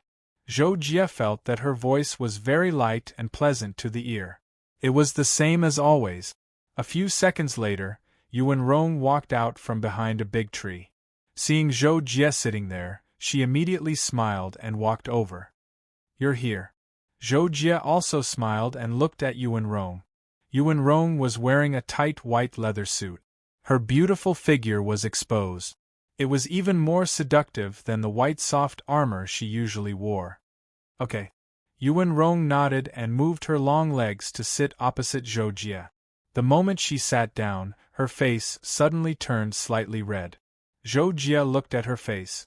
She had light makeup on and her lips were pink. She looked quite alluring. Zhou Jie stared at him for 2 seconds before withdrawing his gaze.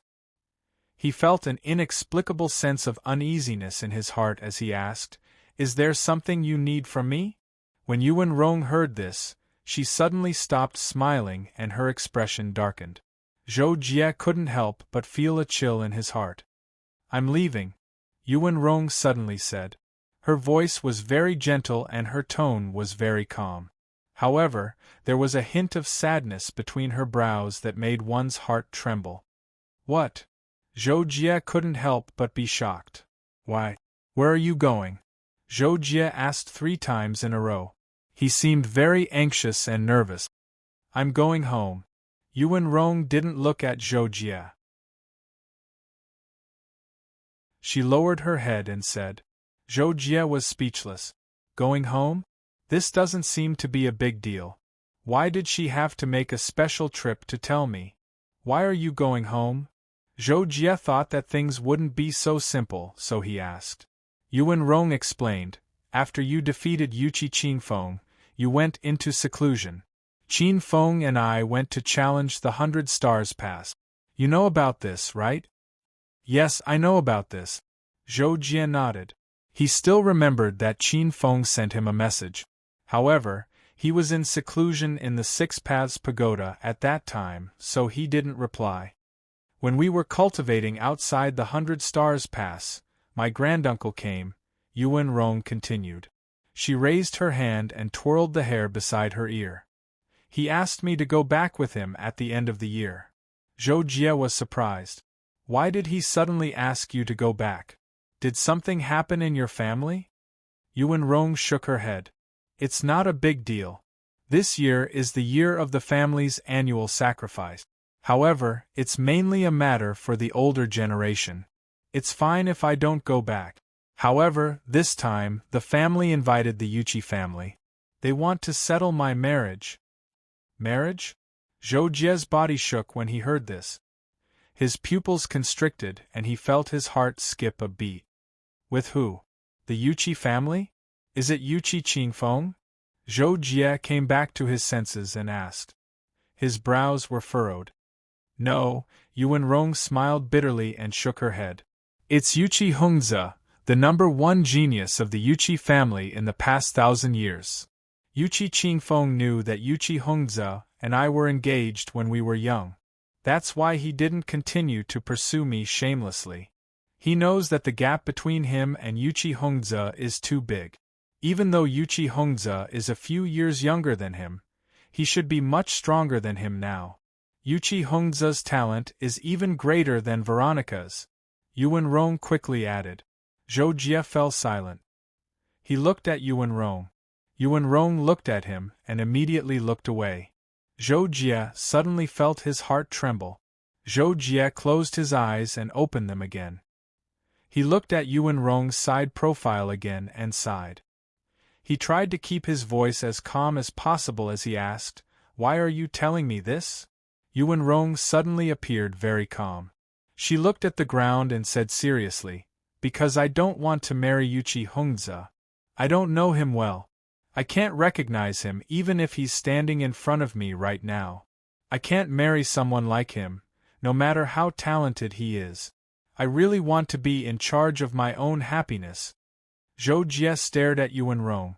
The two of them were silent for a few seconds. Zhou Jie said, "Well, of course, you should decide your own marriage. If you need my help, I'll do my best to help you." Hearing Zhou Jie say this, Yuan Rong suddenly laughed. Then she shook her head and looked up at Zhou Jie. "I don't want to marry Yuchi Hongze, but for the sake of the clan leader wants me to marry him. I can't refuse unless I find someone I like and get together with him. Only then will I have a reason to refuse." When Yuan Rong said this, she looked straight at Zhou Jie. There was an unprecedented firmness in her eyes. Zhou Jie was stunned for a moment. Could this be the legendary happiness comes too suddenly? Xiao Rong, Zhou Jie came back to his senses and adjusted his breathing. I actually like you very much, but, before Zhou Jie could finish speaking, Yuan Rong suddenly burst out laughing. Zhou Jie was stunned again. "What's going on?"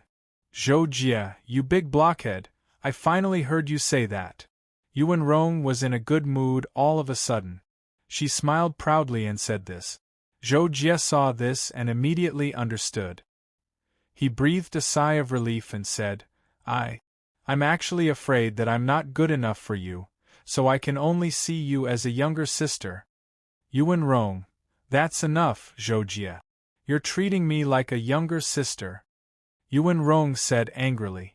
"You want a girl to take the initiative, you big blockhead, stupid straight man." Zhou Jie was speechless. He just said that he was afraid that he was not good enough for her, but now, besides, what's there to be good enough for? "I think you're good enough. I don't need anything else. You have money, and I don't lack money," Yuan Rong continued. This time, she finally got to the point. "I think your family will still look down on me. After all, I'm just an independent cultivator, and the Yuchi family has a lord-level expert behind them. They won't agree to you and me being together." Zhou Jie still couldn't help but say this. There were some things that he had to make clear. Yuan Rong heard this and looked at Zhou Jie. She sighed, then stopped smiling and said seriously, "So, Zhou Jie, you have to work hard to become stronger. You're a genius, and you'll definitely become a high-level star lord in the future. You even have a chance to become a lord-level expert. When that time comes, who will stop you?" Zhou Jie knew that she was right, but he couldn't help but smile bitterly. "The problem is, how long will it take? Maybe it'll take at least 100 years for me to become a high-level star lord?" Yuan Rong fell silent, but she looked at Zhou Jie with her beautiful eyes and suddenly said softly, "I can wait for you. Besides, you don't have to become a high-level star lord. As long as you perform well enough, much better than Yuchi Hongze, and make my family think that you have a high chance of becoming a lord-level expert in the future, we can still be together." Zhou Jie's heart was filled with tenderness after hearing Yuan Rong's words. He then nodded. Okay, as long as you agree, I'll go anywhere in the universe without fear. Jie, I'll remember what you said. That's great. Yuan Rong smiled. Her eyes narrowed into beautiful crescents. I'm a man of my words. Zhou Jie smiled casually and walked to Yuan Rong's side. Okay. Yuan Rong replied and stood up. Zhou Jie hugged Yuan Rong from behind and sat down. The two of them leaned against each other. Under the starlight, this night was full of passion.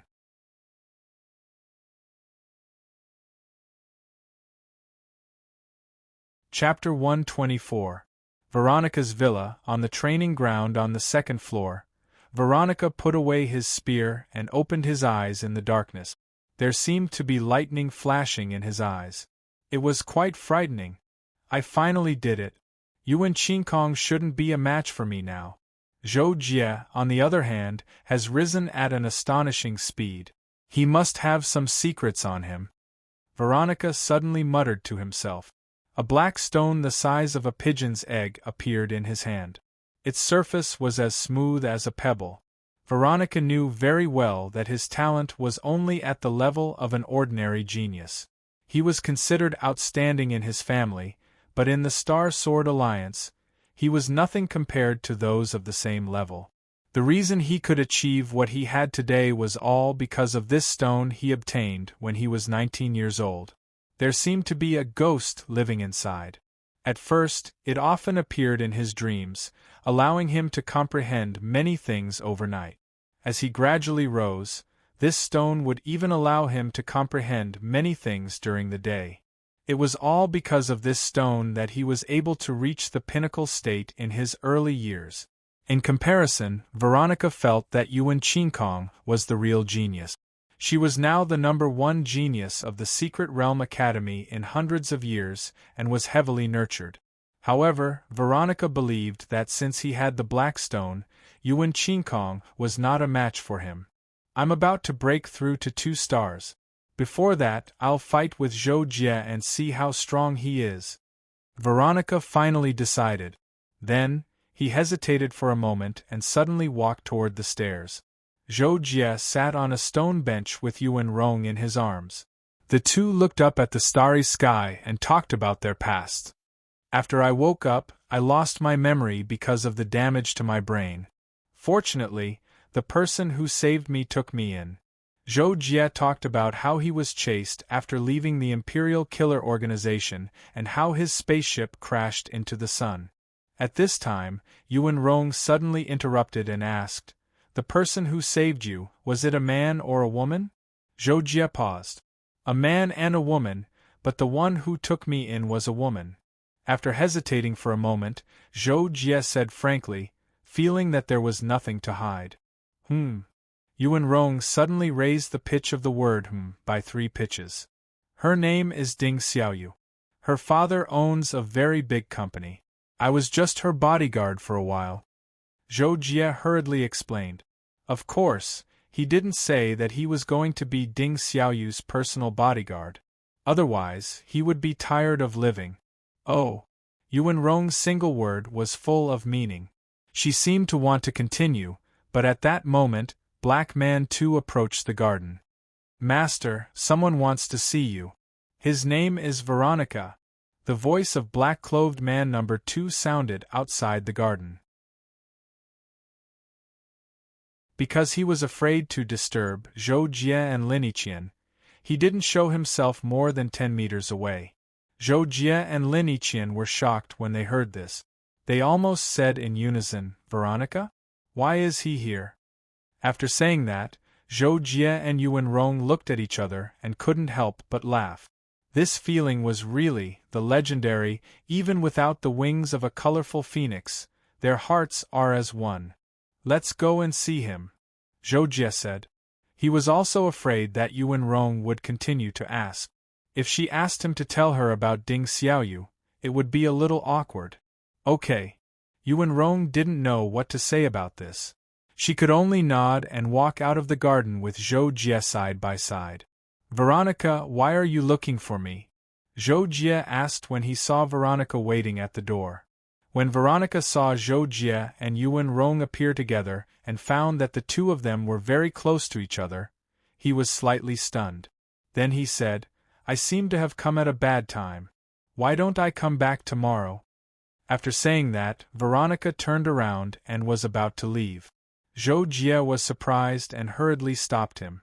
"Hey, Veronica, if you have something to say, just say it. There's no need to wait until tomorrow." As Zhou Jie spoke, he was still thinking about what he meant by coming at a bad time. He felt that something was wrong. "Are you sure?" Veronica turned around and glanced at Yuan Rong, then turned to Zhou Jie and asked. Zhou Jie saw this and nodded. "Yes, I don't have anything to hide from her. Apart from the matters with Ding Xiaoyu and the inheritance of the Holy Land," Zhou Jie thought to himself. When Veronica heard Zhou Jie's words, she immediately understood. She took a deep look at Yuan Rong. Suddenly, a smile appeared on her face and she said lightly, "Congratulations." Zhou Jie was speechless. Yuan Rong's face turned red again. "I'm looking for you because I want to have a duel with you. It can be a private duel or a bet. I don't care if I win or lose. I just want to confirm one thing." Veronica didn't care about the change in Zhou Jie and Luo Binghe and quickly explained his intentions. "What is it?" Zhou Jie unconsciously frowned and asked. At this point, Veronica looked directly at Zhou Jie. The two of them stared at each other for 2 seconds. When he saw that Zhou Jie didn't back down, he turned his head and continued. "That is, are you worthy of being my opponent?" Zhou Jie was silent for 2 seconds. Then, he asked, "I'm not your enemy, and there's no competitive relationship between us. Why do you have to do this?" At this moment, Veronica was silent for about 2 seconds. Then, he closed his eyes and answered, "I need an opponent who can fight with me for the rest of my life. That way, I won't be lonely on the road to becoming stronger. Being too invincible and not being able to find an opponent is also a kind of invincible sadness." Hearing this, Zhou Jie couldn't help but nod slightly. However, he turned to look at Yuan Rong. When he saw Yuan Rong staring at him with her shining eyes, he couldn't help but smile. He raised his hand to help Yuan Rong tidy her bangs and said, "You're right, but there's another way. You can find a cultivation partner. She can also motivate you to become stronger." When Veronica saw Zhou Jie's actions, he was shocked. His expression changed slightly. Then, his face darkened and he asked, "So you don't want to fight with me? Are you scared?" Zhou Jie didn't answer for a moment. Yuan Rong looked at Zhou Jie with a puzzled gaze. Zhou Jie thought that she was very cute. "I haven't thought about it yet. I'll give you an answer tomorrow," Zhou Jie suddenly said to Veronica. It was very abrupt. Veronica frowned slightly. However, he also felt that the atmosphere was a little strange. Therefore, he glanced at Zhou Jie and said, "Okay, my number is XXX. I'll wait for your news tomorrow." Then, Veronica left, leaving only Zhou Jie and Yi Lingchen at the door. "Jie, why didn't you agree? Are you not confident that you can beat him?" Yuan Rong suddenly asked. Her beautiful eyes were still looking at Zhou Jie. "You think I can't beat him?" Zhou Jie smiled faintly and asked in return. Yuan Rong was stunned when she heard this. She recalled the scene when Zhou Jie fought Yan Tianin. That combat power was simply unbelievable. Yuan Rong shook her head. "No, I think you're definitely stronger than Veronica. Even if he's been a Lemiter for several years, he's at most comparable to a Samsung Star Lord. You killed a Samsung Star Lord, and it wasn't even the weakest one." Zhou Jie smiled. Being praised by someone he liked was indeed a very satisfying thing. "So, you want me to beat him?" Zhou Jie suddenly asked. He then added, "I'm just afraid that if I beat him, my strength might be exposed. It'll be easy to get into trouble." "If that's the case, then don't fight him. Although I really want to see who's stronger between you and him, your safety is more important," Yuan Rong immediately said. She then pursed her lips tightly. Zhou Jie saw this and smiled again.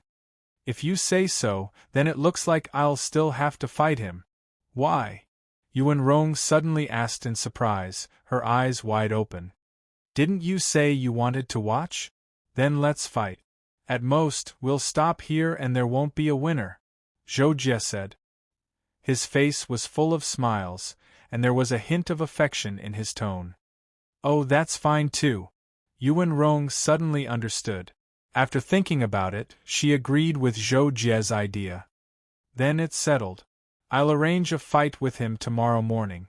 I'll inform you to watch the fight, Zhou Jie said. Then Zhou Jie hugged Yuan Rong. He whispered in her ear, when are you leaving? Probably in a few days.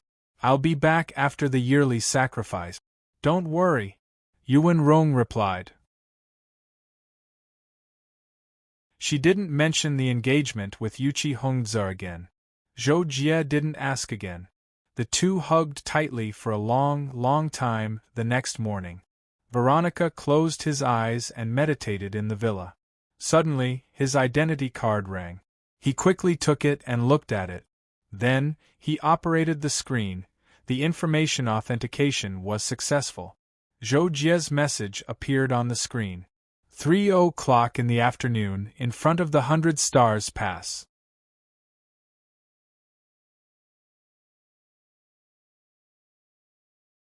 Chapter 125. Looking at the message on the screen, Veronica's eyes became heated. His whole body was filled with fighting spirit. The long spear placed beside him buzzed and vibrated again, as if it was eager for the upcoming battle. Zhou Jie, you really didn't disappoint me, Veronica said to himself. He raised his spear and started practicing like crazy. He had to adjust himself to his best state before the battle in the afternoon. At the same time, Zhou Jie was having breakfast in Yuan Rong's villa. Yuan Rong sat opposite him. The two of them chatted as they ate. Oh right, should we tell Qin Feng and the rest about us? Yuan Rong suddenly asked. Zhou Jie nodded. There's nothing to hide. It's just that Qin Feng talks too much. If he teases you, just beat him up. Zhou Jie couldn't help but smile. Yuan Rong thought of Qin Feng's reaction and couldn't help but smile. Then let's tell them later and ask them to come and watch the battle in the afternoon? Zhou Jie shook his head helplessly. However, he still smiled and said, Okay, I'll listen to you. More than an hour later, in Zhou Jie's villa, Qin Feng and the other two were already there. After learning that Zhou Jie and Yuan Rong had confirmed their relationship, they were naturally shocked. F***ck Jocko, I couldn't tell. He managed to get the goddess without saying anything. I'm impressed. As expected, Qin Feng was the first to exaggerate. He looked at Zhou Jie with eyes full of admiration. Jie, you're really something.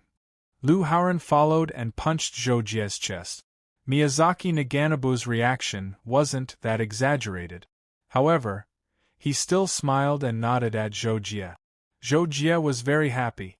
He didn't say anything about it. Instead, he said, Let's not talk about this anymore. I've asked Veronica to fight in the afternoon outside the 100 Stars Pass. Do you guys want to come and watch? What, you've asked Veronica to fight? Qin Feng and the other two were shocked. They all looked at Zhou Jie. Veronica asked Jocko to fight and Jocko agreed. Yuan Rong explained. I see. I was wondering why Jay would take the initiative to challenge Veronica. Lu Haoran was enlightened when he heard this and said immediately. Qin Feng said, That's great. Veronica is known as the #1 genius of the Star Sword Alliance. If Jocko defeats him, it'll be amazing. He'll definitely be heavily groomed. You can't say that. Zhou Jie heard Qin Feng's words and couldn't help but say, Veronica has mastered the pinnacle and is very strong. He asked me to fight a few months ago, but I was in seclusion at the time, so he didn't get what he wanted. He more or less knows how I performed in the last mission, but he still dares to challenge me. He must be very confident. It's hard to tell who will win if I fight him. Even if I win, it won't be good for me. If Rong didn't want to watch this fight, I wouldn't have challenged him in private. A private fight. Qin Feng was stunned. He thought it was a bet, but it turned out to be a private fight. No wonder they chose to fight outside the 100 Stars Pass. He didn't realize it just now. Everything else doesn't matter. We just want to see who's stronger, Ju or Veronica. We won't tell anyone about the result of this fight. Lu Haoran said. Qin Feng and Miyazaki Naganabu nodded in agreement. It was close to 3 in the afternoon, outside the 100 Stars Pass. A cold wind blew across the hard yellow ground, stirring up yellow dust. This was a scene that only appeared in the winter of the Dragon Phoenix planet. This was because the dust didn't come from the ground, but was brought here by a specific cold current. Veronica sat cross-legged on top of a boulder that weighed at least 5,000 kilograms. She closed her eyes and quietly waited for her opponent to arrive. Suddenly, Veronica opened her eyes and looked toward the horizon. 5 figures were rapidly approaching and finally landed about 50 meters away from the 100 Stars Pass. They were the 5 people led by Zhou Jie. Zhou Jie and the others wore smiles on their faces. It was obvious that they were chatting and laughing along the way. They were very relaxed. "All right, you guys go over there and watch the fight," Zhou Jie said to the others. He naturally sensed Veronica on the boulder not far away. Yuan Rong and the others responded. Then, they also saw Veronica and retreated 100 meters away. Whoosh! Veronica leaped into the sky and crossed the distance of 100 meters. When he landed, he was already less than 10 meters away from Zhou Jie. Moreover, his feet didn't make a sound when they touched the ground. "Sorry to keep you waiting," Zhou Jie said to Veronica. His expression became cold again. "It hasn't been long," Veronica said. "By the way, my friends will be watching the fight. You don't have any objections, right?" Zhou Jie asked again. "It's fine," Veronica said straightforwardly. "Also, although this is a private fight between you and me, I'm willing to bet 20,000 points. If you win, the points will be yours. If you lose, I'll also give you 10,000 points." Zhou Jie raised his eyebrows slightly. "There's no need to bet points. I'm willing. Let's start. I want to fight with you bare-handed first," Veronica said directly and ended the conversation before the fight. Zhou Jie couldn't say anything more. He could only say, "Okay, let's start."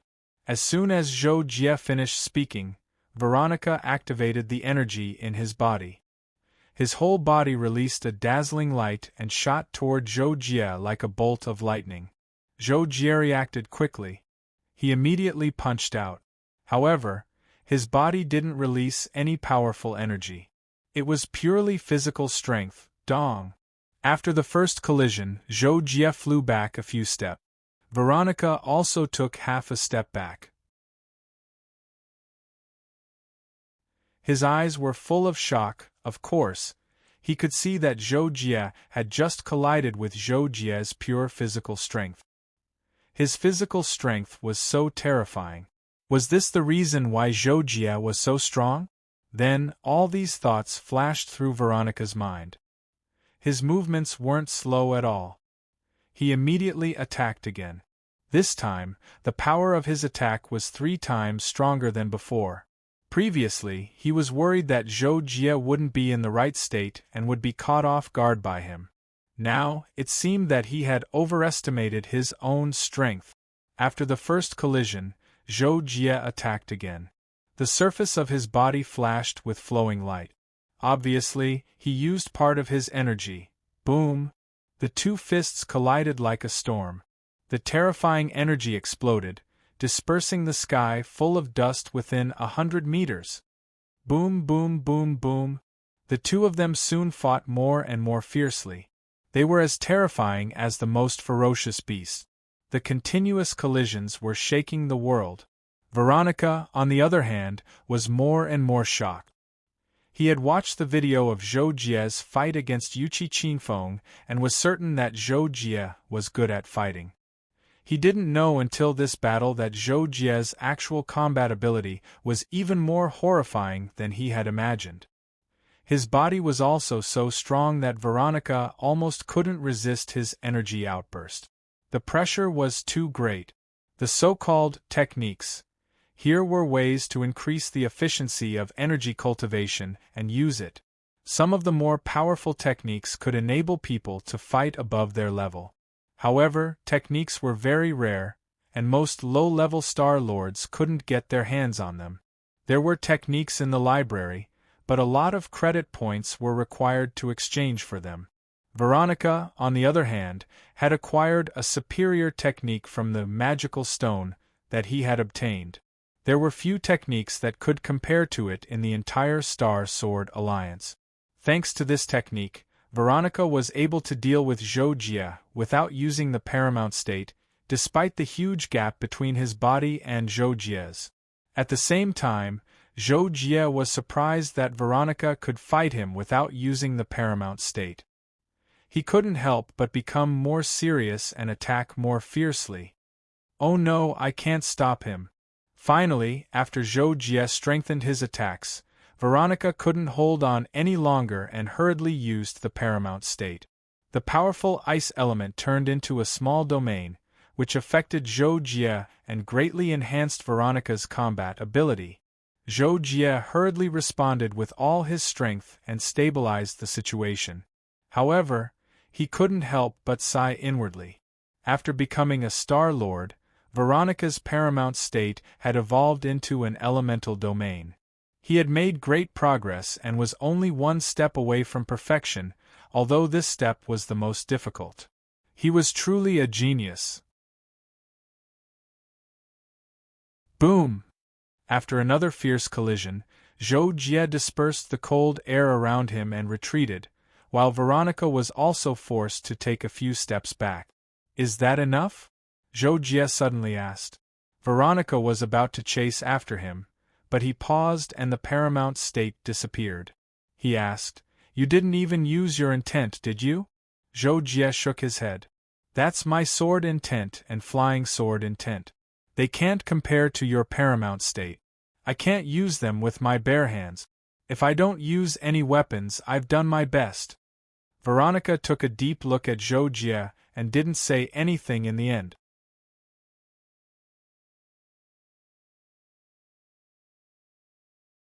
Chapter 126. Naturally, when Zhou Jie said that he had almost used his full strength, he had not used his full strength yet. After all, although Zhou Jie had not grasped the all-around extreme realm, he had cultivated the limitless saint hands to the second realm, heaven and earth great shift. The limitless saint hands was originally a battle technique. Martial techniques naturally leaned towards defense and dispelling attacks. In the early stages, it leaned towards defense and dispelling attack. Its strength in actual combat was something that Zhou Jie had deeply experienced in his battle with Yan Tianin. However, in this battle with Veronica, Zhou Jie felt that it could only be considered a sparring session.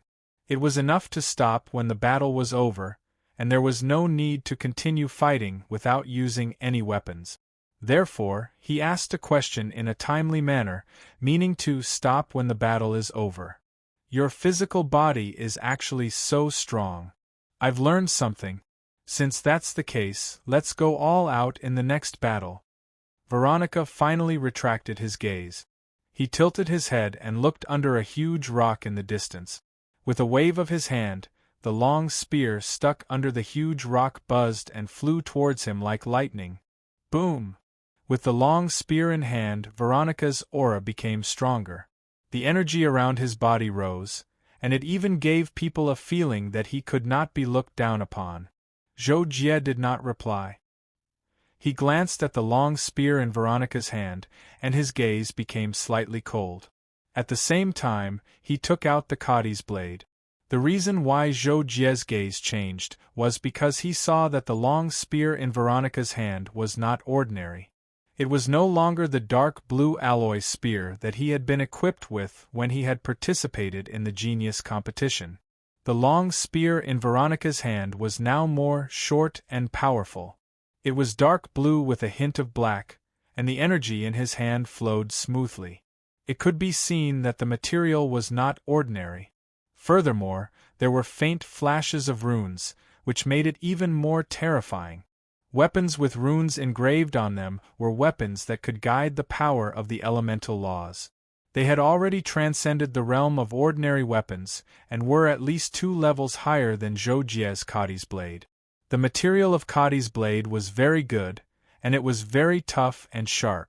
However, it did not provide much of a boost to Zhou Jie. "Come on," Zhou Jie said calmly, still letting Veronica make the first move. Veronica knew that there was no need to be modest. So, he nodded and flipped the spear in his hand. Energy flowed as he thrust it out like lightning. Zhou Jie quickly lowered his body and used his saber to block the attack. Bang! Saber and spear collided, creating a similarly terrifying commotion. The air was torn apart, and the scattered energy waves caused the two people's bodies to distort and become invisible. Bang, bang, bang, bang!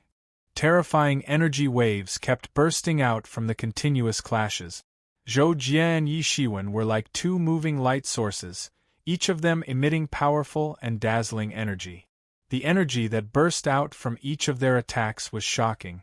Qin Feng and the others who were watching the battle from afar were shocked. "They're too strong. If it were me with my small arms and legs, I'd probably be dead in one move." Qin Feng could not help but tremble as he exclaimed in shock. He could not imagine that this was a battle between 2 one-star lords of the same level as him. "They are very strong. Jie's strength has improved again, and Veronica is stronger than I thought. The 2 of them are comparable to real Samsung Star Lords. They're really monsters." Lu Haoran could not help but exclaim. No matter what, he was a genius among geniuses. He could even hold his own against an ordinary peak 2-star lord for a while. However, he realized that if he were to compete with Zhou Jie and Yi Shiwen, forget it. It would be too depressing. "Jocko is so strong," Yuan Rong said from the bottom of her heart with a smile on her face. After all, Zhou Jie was now her man. However, Yuan Rong was secretly worried. What if Zhou Jie lost and got injured? While the people watching the battle were talking and thinking, a deafening explosion suddenly erupted from where Zhou Jie and Veronica were.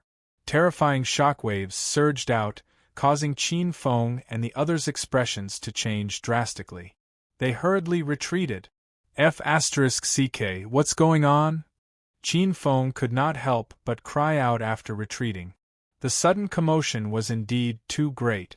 When the dust settled a little, Qin Feng and the others saw that Zhou Jie and Veronica were already fighting 100 meters in the air. They were still locked in a fierce battle. As for the huge commotion just now, it was because Veronica had unleashed a powerful attack with her supreme state. However, the energy in the attack had been gathered without being released, so that it could be controlled. If the energy had been released recklessly, Zhou Jie would not have been able to withstand it and would have been heavily injured or even killed. Zhou Jie, on the other hand, had sharp senses. He also unleashed an attack, but he had used the universal shift to draw Veronica's attack out of control. Then, the energy from Veronica's attack and Zhou Jie's drawing energy hit the ground, resulting in a terrifying explosion that caused shockwaves to sweep out recklessly. At the same time, Zhou Jie and Veronica soared into the sky and fought in the air. Veronica used her supreme state spear technique, causing the temperature within 100 meters to drop to about 0 degrees. At the same time, the water vapor was thick, causing her spear to be filled with frost. It was beautiful but also contained a terrifying killing intent. Zhou Jie's body was strong, so he was slightly affected by Veronica's domain environment. However, not only did Veronica's spear become more powerful due to her supreme state domain, it also became difficult to predict her trajectory under the frost. In addition, every spear attack had to be blocked, or else it would cause frostbite to the body. Therefore, Zhou Jie was having a hard time fighting. Purring, purring, purring, purring. Veronica's spear technique was strange and unpredictable. It was extremely fast and powerful, like a continuous arrow piercing through the clouds. Zhou Jie used the heaven and earth great shift and the lightning blade intent. It looked like he was easily blocking every attack, but in fact, he was slightly at a disadvantage. Yan Tianin's attacks were much cruder in comparison. However, that was also because I was standing on the ground and he was flying in the air. Otherwise, if we fought on the ground or in the air, I might not be able to defend myself. While dealing with Veronica's fierce attacks, Zhou Jie thought of his battle with Yan Tianin and felt a lingering fear. Although Veronica was powerful and had the combat power of a Samsung Star Lord like Zhou Jie, compared to a real ordinary Samsung Star Lord, they were only stronger in terms of physical strength, techniques, and realms. The difference in cultivation level was still very obvious. Zhou Jie felt it was easier to defend against Veronica's attacks now. However, when he fought with Yan Tianin, he suffered internal injuries and vomited blood. The difference in attack power was obvious. It's about time. After defending for more than half a minute, Zhou Jie thought to himself. Just now, he was mainly comparing Veronica and Yan Tianin, so he chose to defend. It looked like he was being suppressed, but now Zhou Jie felt that Veronica's skills seemed to be limited, so he didn't need to test anything. Ping! Zhou Jie suddenly burst out and slashed his blade directly at the point where Veronica's spear was exerting force. At the same time, he used the heaven and earth great shift to neutralize the bursting force of the spear. Then, his blade slid down the spear's shaft. Veronica's spear was intercepted, and he felt the spear's momentum being pulled to the side by a strong twisting force, so much so that his entire body was about to be pulled out. He couldn't help but be frightened. His whole body trembled, and while shaking off Zhou Jie's Kadi's blade, he held the spear horizontally in front of him, twisted his waist, and smashed the end of the spear at Zhou Jie. Veronica's reaction was extraordinary, but who was Zhou Jie? Competing in fighting speed? Veronica was more likely to go home and drink milk. Boom! Before the end of Veronica's spear hit Zhou Jie had already kicked his left thigh, and his whole body flew back. Veronica was in so much pain that the corner of his mouth twitched. His body staggered and flew back, and the momentum of smashing the spear was completely gone. However, Veronica wasn't willing to admit defeat. At the same time, his body burst out with an even stronger energy brilliance. He used much less energy than Zhou Jie, and he recovered quickly. He was confident that Zhou Jie wouldn't be able to fight with him for more than 2 or 3 minutes, and he would lose because of the lack of energy. However, Veronica didn't have the 2 or 3 minutes that he imagined. Rumble? The moment Veronica stabilized his body and burst out with energy, Zhou Jie had already launched his strongest attack. Flying sword concept, one-line sky tide. The two of them just flew back, and the distance between them was close to 100 meters. At this moment, the flying sword array was released, and the sword was like thunder, and the sword was like a tornado, and in the blink of an eye, it was in front of Veronica. Veronica never thought that Zhou Jie would burst out with such a terrifying attack at this time, and he instantly realized one point. He couldn't block it. Boom! The explosion of the flying sword changed the color of the sky, and the earth trembled. Out of 10,000 people, there are 9,000 dreams. There are 900 people who persist in their dreams. There are 90 people who do their best for their dreams. In the end, only 9 people succeed. There are still many ordinary people. Man proposes, God disposes. If the flower of dreams does not bloom, I will take it with me to seek safety. 2021-14.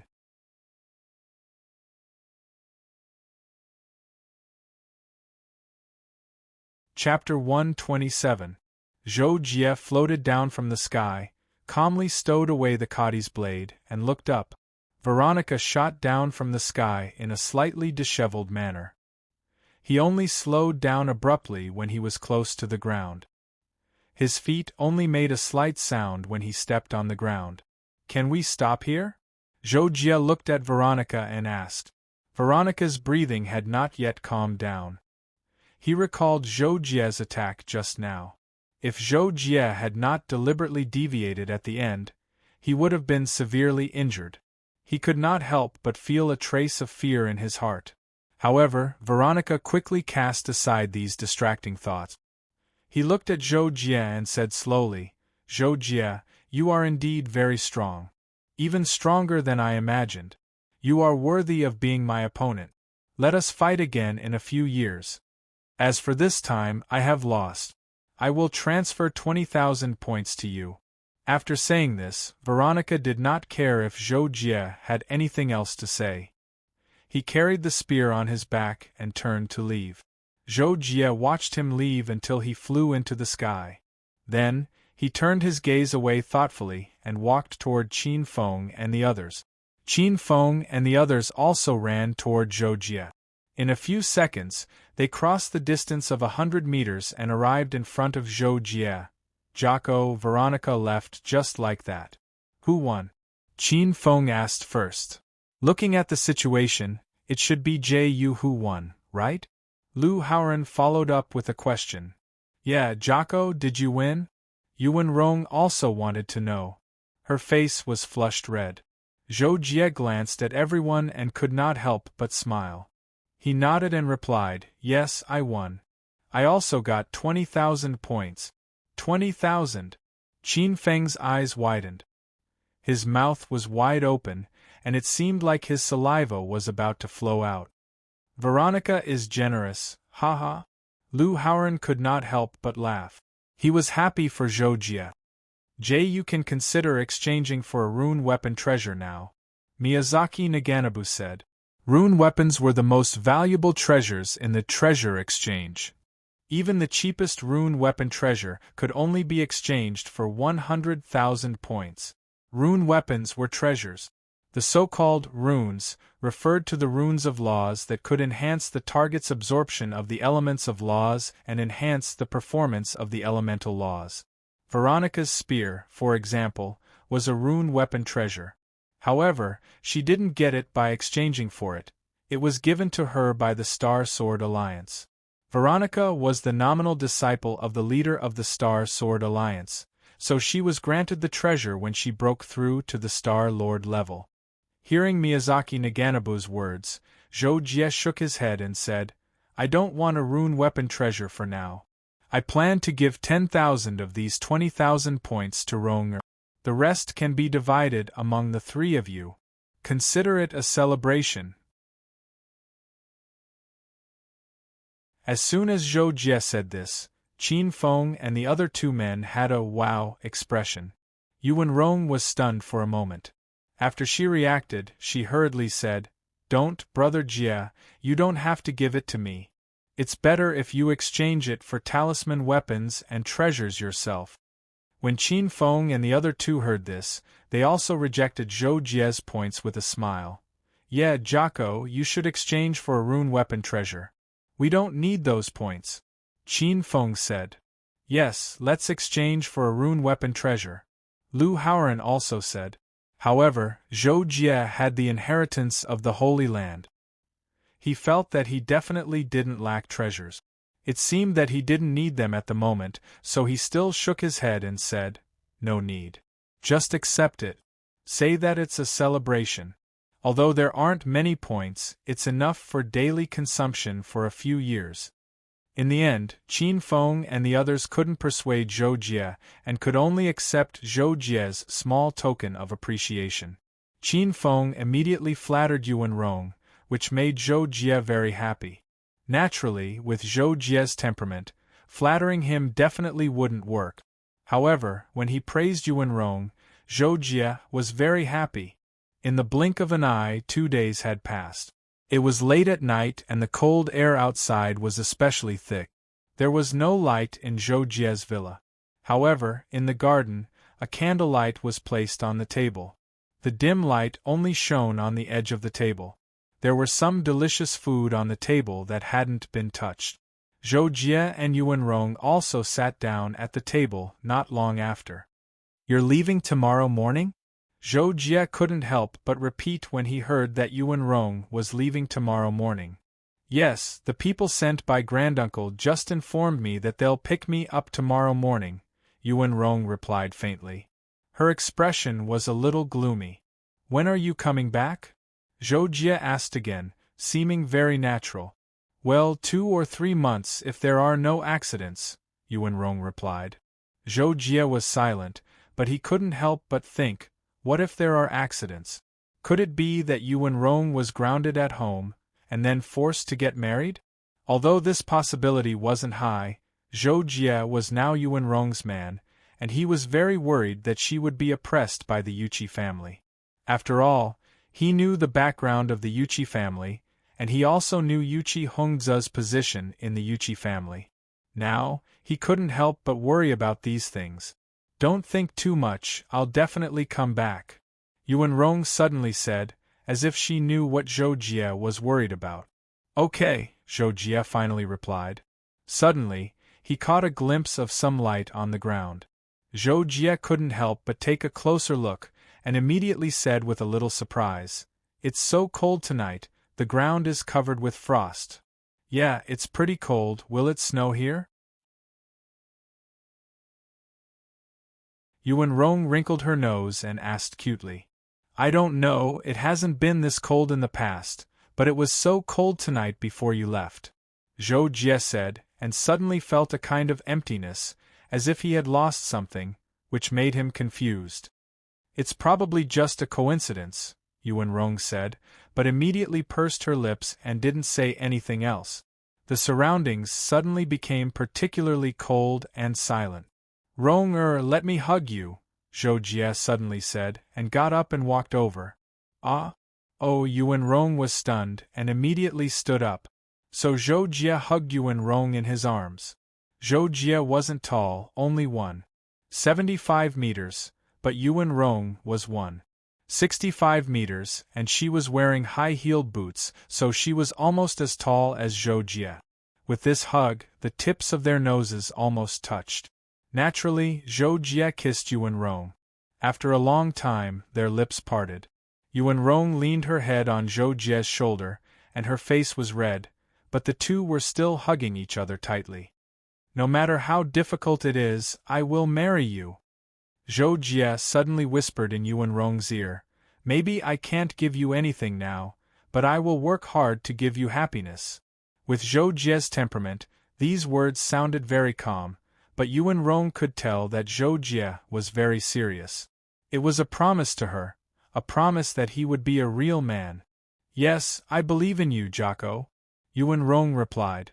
The two hugged even tighter. When the sky was about to brighten, Zhou Jie stood alone on the rooftop of the villa, looking at Yuan Rong's villa from afar.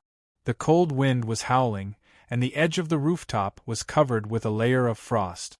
Zhou Jie stood motionless for a long, long time. This night was really cold. Zhou Jie didn't know when he left the rooftop. When he realized that he was already in the quiet underground room, he remembered that it was time for him to continue cultivating. "This time, let's see if I can master the Supreme Realm." Zhou Jie set a small goal and then called out Kakashi. When Kakashi saw Zhou Jie, he immediately cried, "Ah, Jocko, quick, I'm going to finish my snacks again." Zhou Jie was speechless. "Got it. You can buy it yourself later. Let Black Clove number 2 send it to the door of the quiet room for you to pick it up. I plan to go into seclusion for a while, about 2 months," Zhou Jie told Kakashi. Oh, Jocko, you're so hardworking. I have high hopes for you." Kakashi had his wish fulfilled, and habitually flattered. Zhou Jie saw this and shook his head helplessly.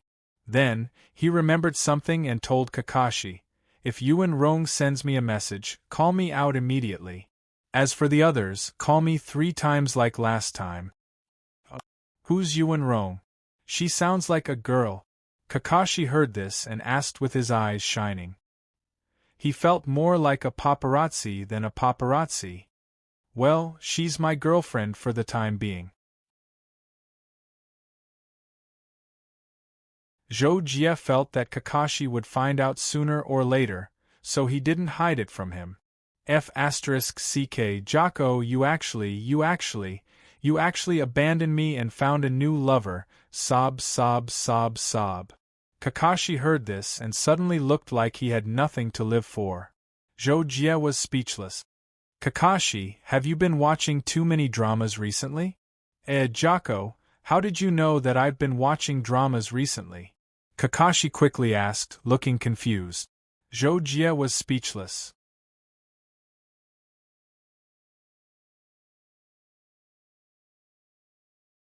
Chapter 128.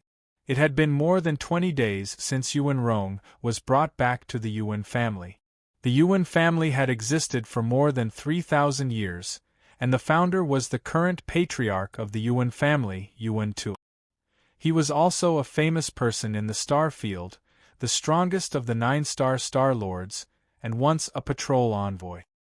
He had been glorious for almost 1,000 years, but he was never able to break through to the Lord grade and gradually disappeared. However, the Yuan family had Yuan Tuo's support, so they were still a powerful force in a few star systems. They occupied a super-planet in the Deer star system, Planet Antler, as the foundation of the family headquarters. P.S. A super-planet usually refers to a planet that is very large, at least the size of a star. It is very prosperous and has a large population. The Mechanical King planet was also a super-planet, but it was smaller in size and belonged to the rare small super-planet category. The Yuan family lived in an old house style on Planet Antler. Due to the preference of cultivators, they did not build it into modern skyscrapers. Instead, the central residential area was a group of ancient palaces, mixed with some early modern ordinary houses. Only the periphery had some high-tech construction equipment, which made the whole place look a little awkward. After the spaceship that Yuan Rong was on landed in the central residential area, she naturally followed the family elder, who brought her back and got off the spaceship. Following the instructions of the family elders, she went to the family elders' hall, where the family elders usually met. Normal people were not allowed to go near. Since the family elders had summoned her, the family elders naturally knew about Yuan Rong's return and had been waiting in the family elders' hall for a long time. When they arrived at the main entrance of the family elders' hall, a tall young man guarding the door said to Yuan Rong, "Sister Yuan, the 7 family elders are waiting for you in the back hall. The family leader is also there. Go in quickly." "Big brother Lin, why are you looking at the family elders' hall?" Yuan Rong asked in surprise when she saw the young man. The young man shook his head and said, "I don't have anything to do in the family. I might as well find a job and earn some tributes to exchange for training resources. I can't compare to you, little sister. You're the second genius of the family, and you've joined the Star Sword Alliance. You're going to marry Yuchi Hongze in the future. Sigh, I can't compare to you at all." "Big brother Lin, what are you talking about?" Yuan Rong couldn't help but roll her eyes at the young man. However, she didn't want to explain anything, so she continued, "I'll go in first." Entering the clan elders' hall, the first thing they went to was naturally the front hall. The front hall was enshrined with a god statue, which had been there since the time of the previous clan elder, Yuan Tu.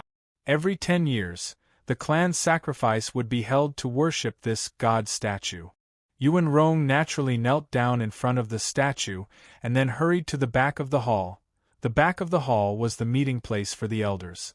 "Elder, patriarch, disciple Yuan Rong greets you." Yuan Rong called out respectfully at the doorway of the back of the hall. "Come in." An aged voice rang out. Yuan Rong walked into the back of the hall.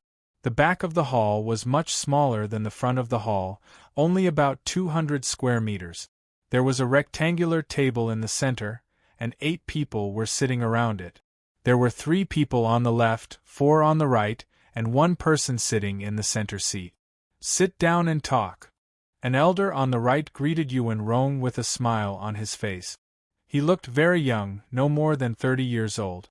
However, Yuan Rong knew that there were 3 conditions to becoming an elder. The first was to be over 1,000 years old. The second was to have made great contributions to the clan. The third was to have reached the level of a 7-star lord. It could be said that every condition was extremely harsh.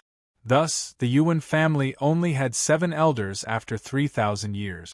Their power was second only to the patriarch and the old patriarch.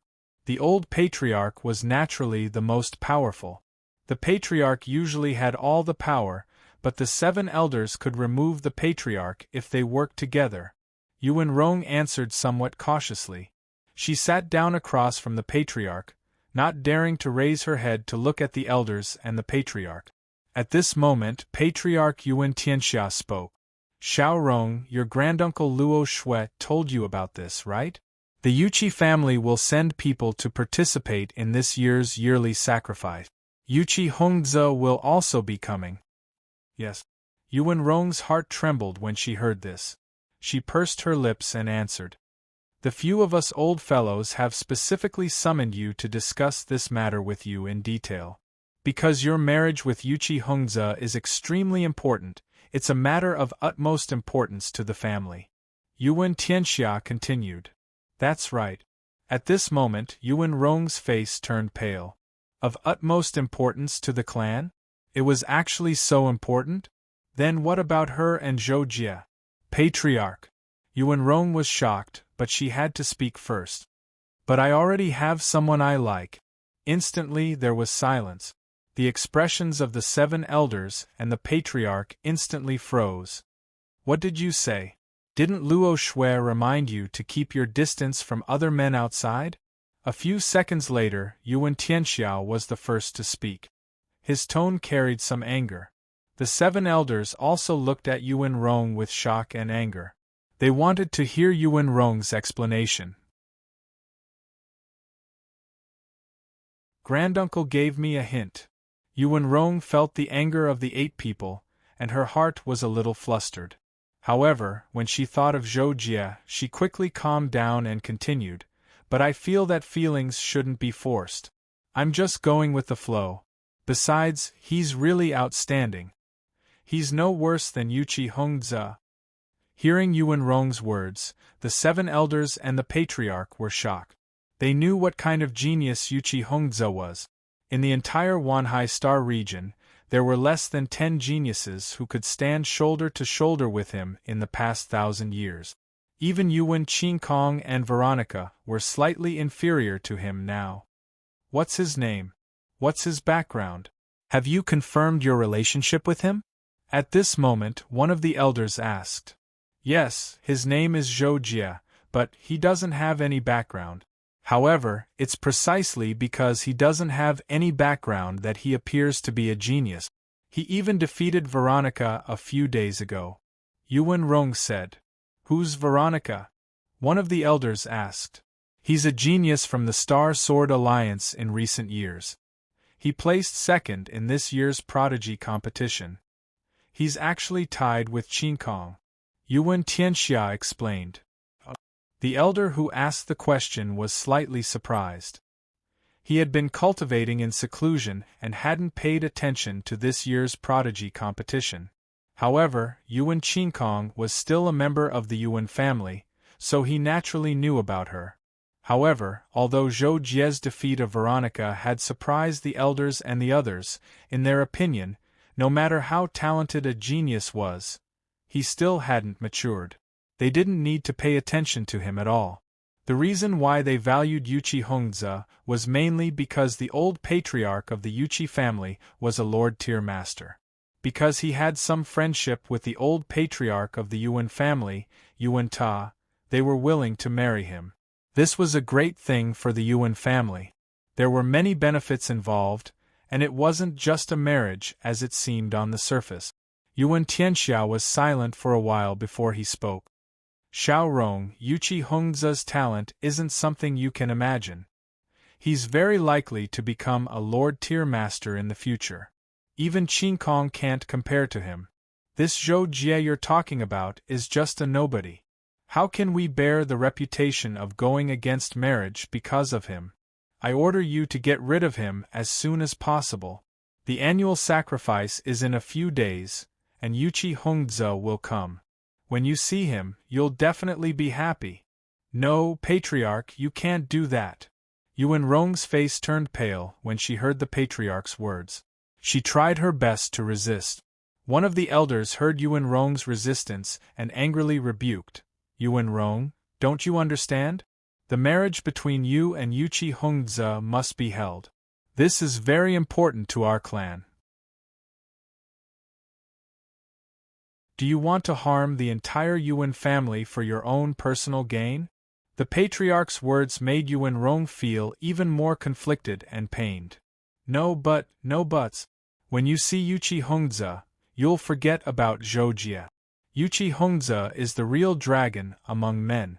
Yuan Tianxia also said in a low voice, forcing Yuan Rong to submit. Yuan Rong was stunned. She didn't expect the elders and Patriarch to be so aggressive. They didn't give her any leeway at all. Let me think about it. Let's talk about it after the annual sacrifice. I'll explain it to him. Yuan Rong was silent for a while before she finally said absent-mindedly. You still want to see him? Yuan Tianxia's face darkened when he heard this. I'll go back to the elite training base and explain it to him. Yuan Rong said helplessly. You don't have to go back. Just stay here and wait for the marriage to be held. Yuan Tianxia said, completely crushing Yuan Rong's hopes. You're tuning in to the Phoenix Knights YouTube channel. Don't forget to subscribe and join us on this journey to catch the most captivating stories.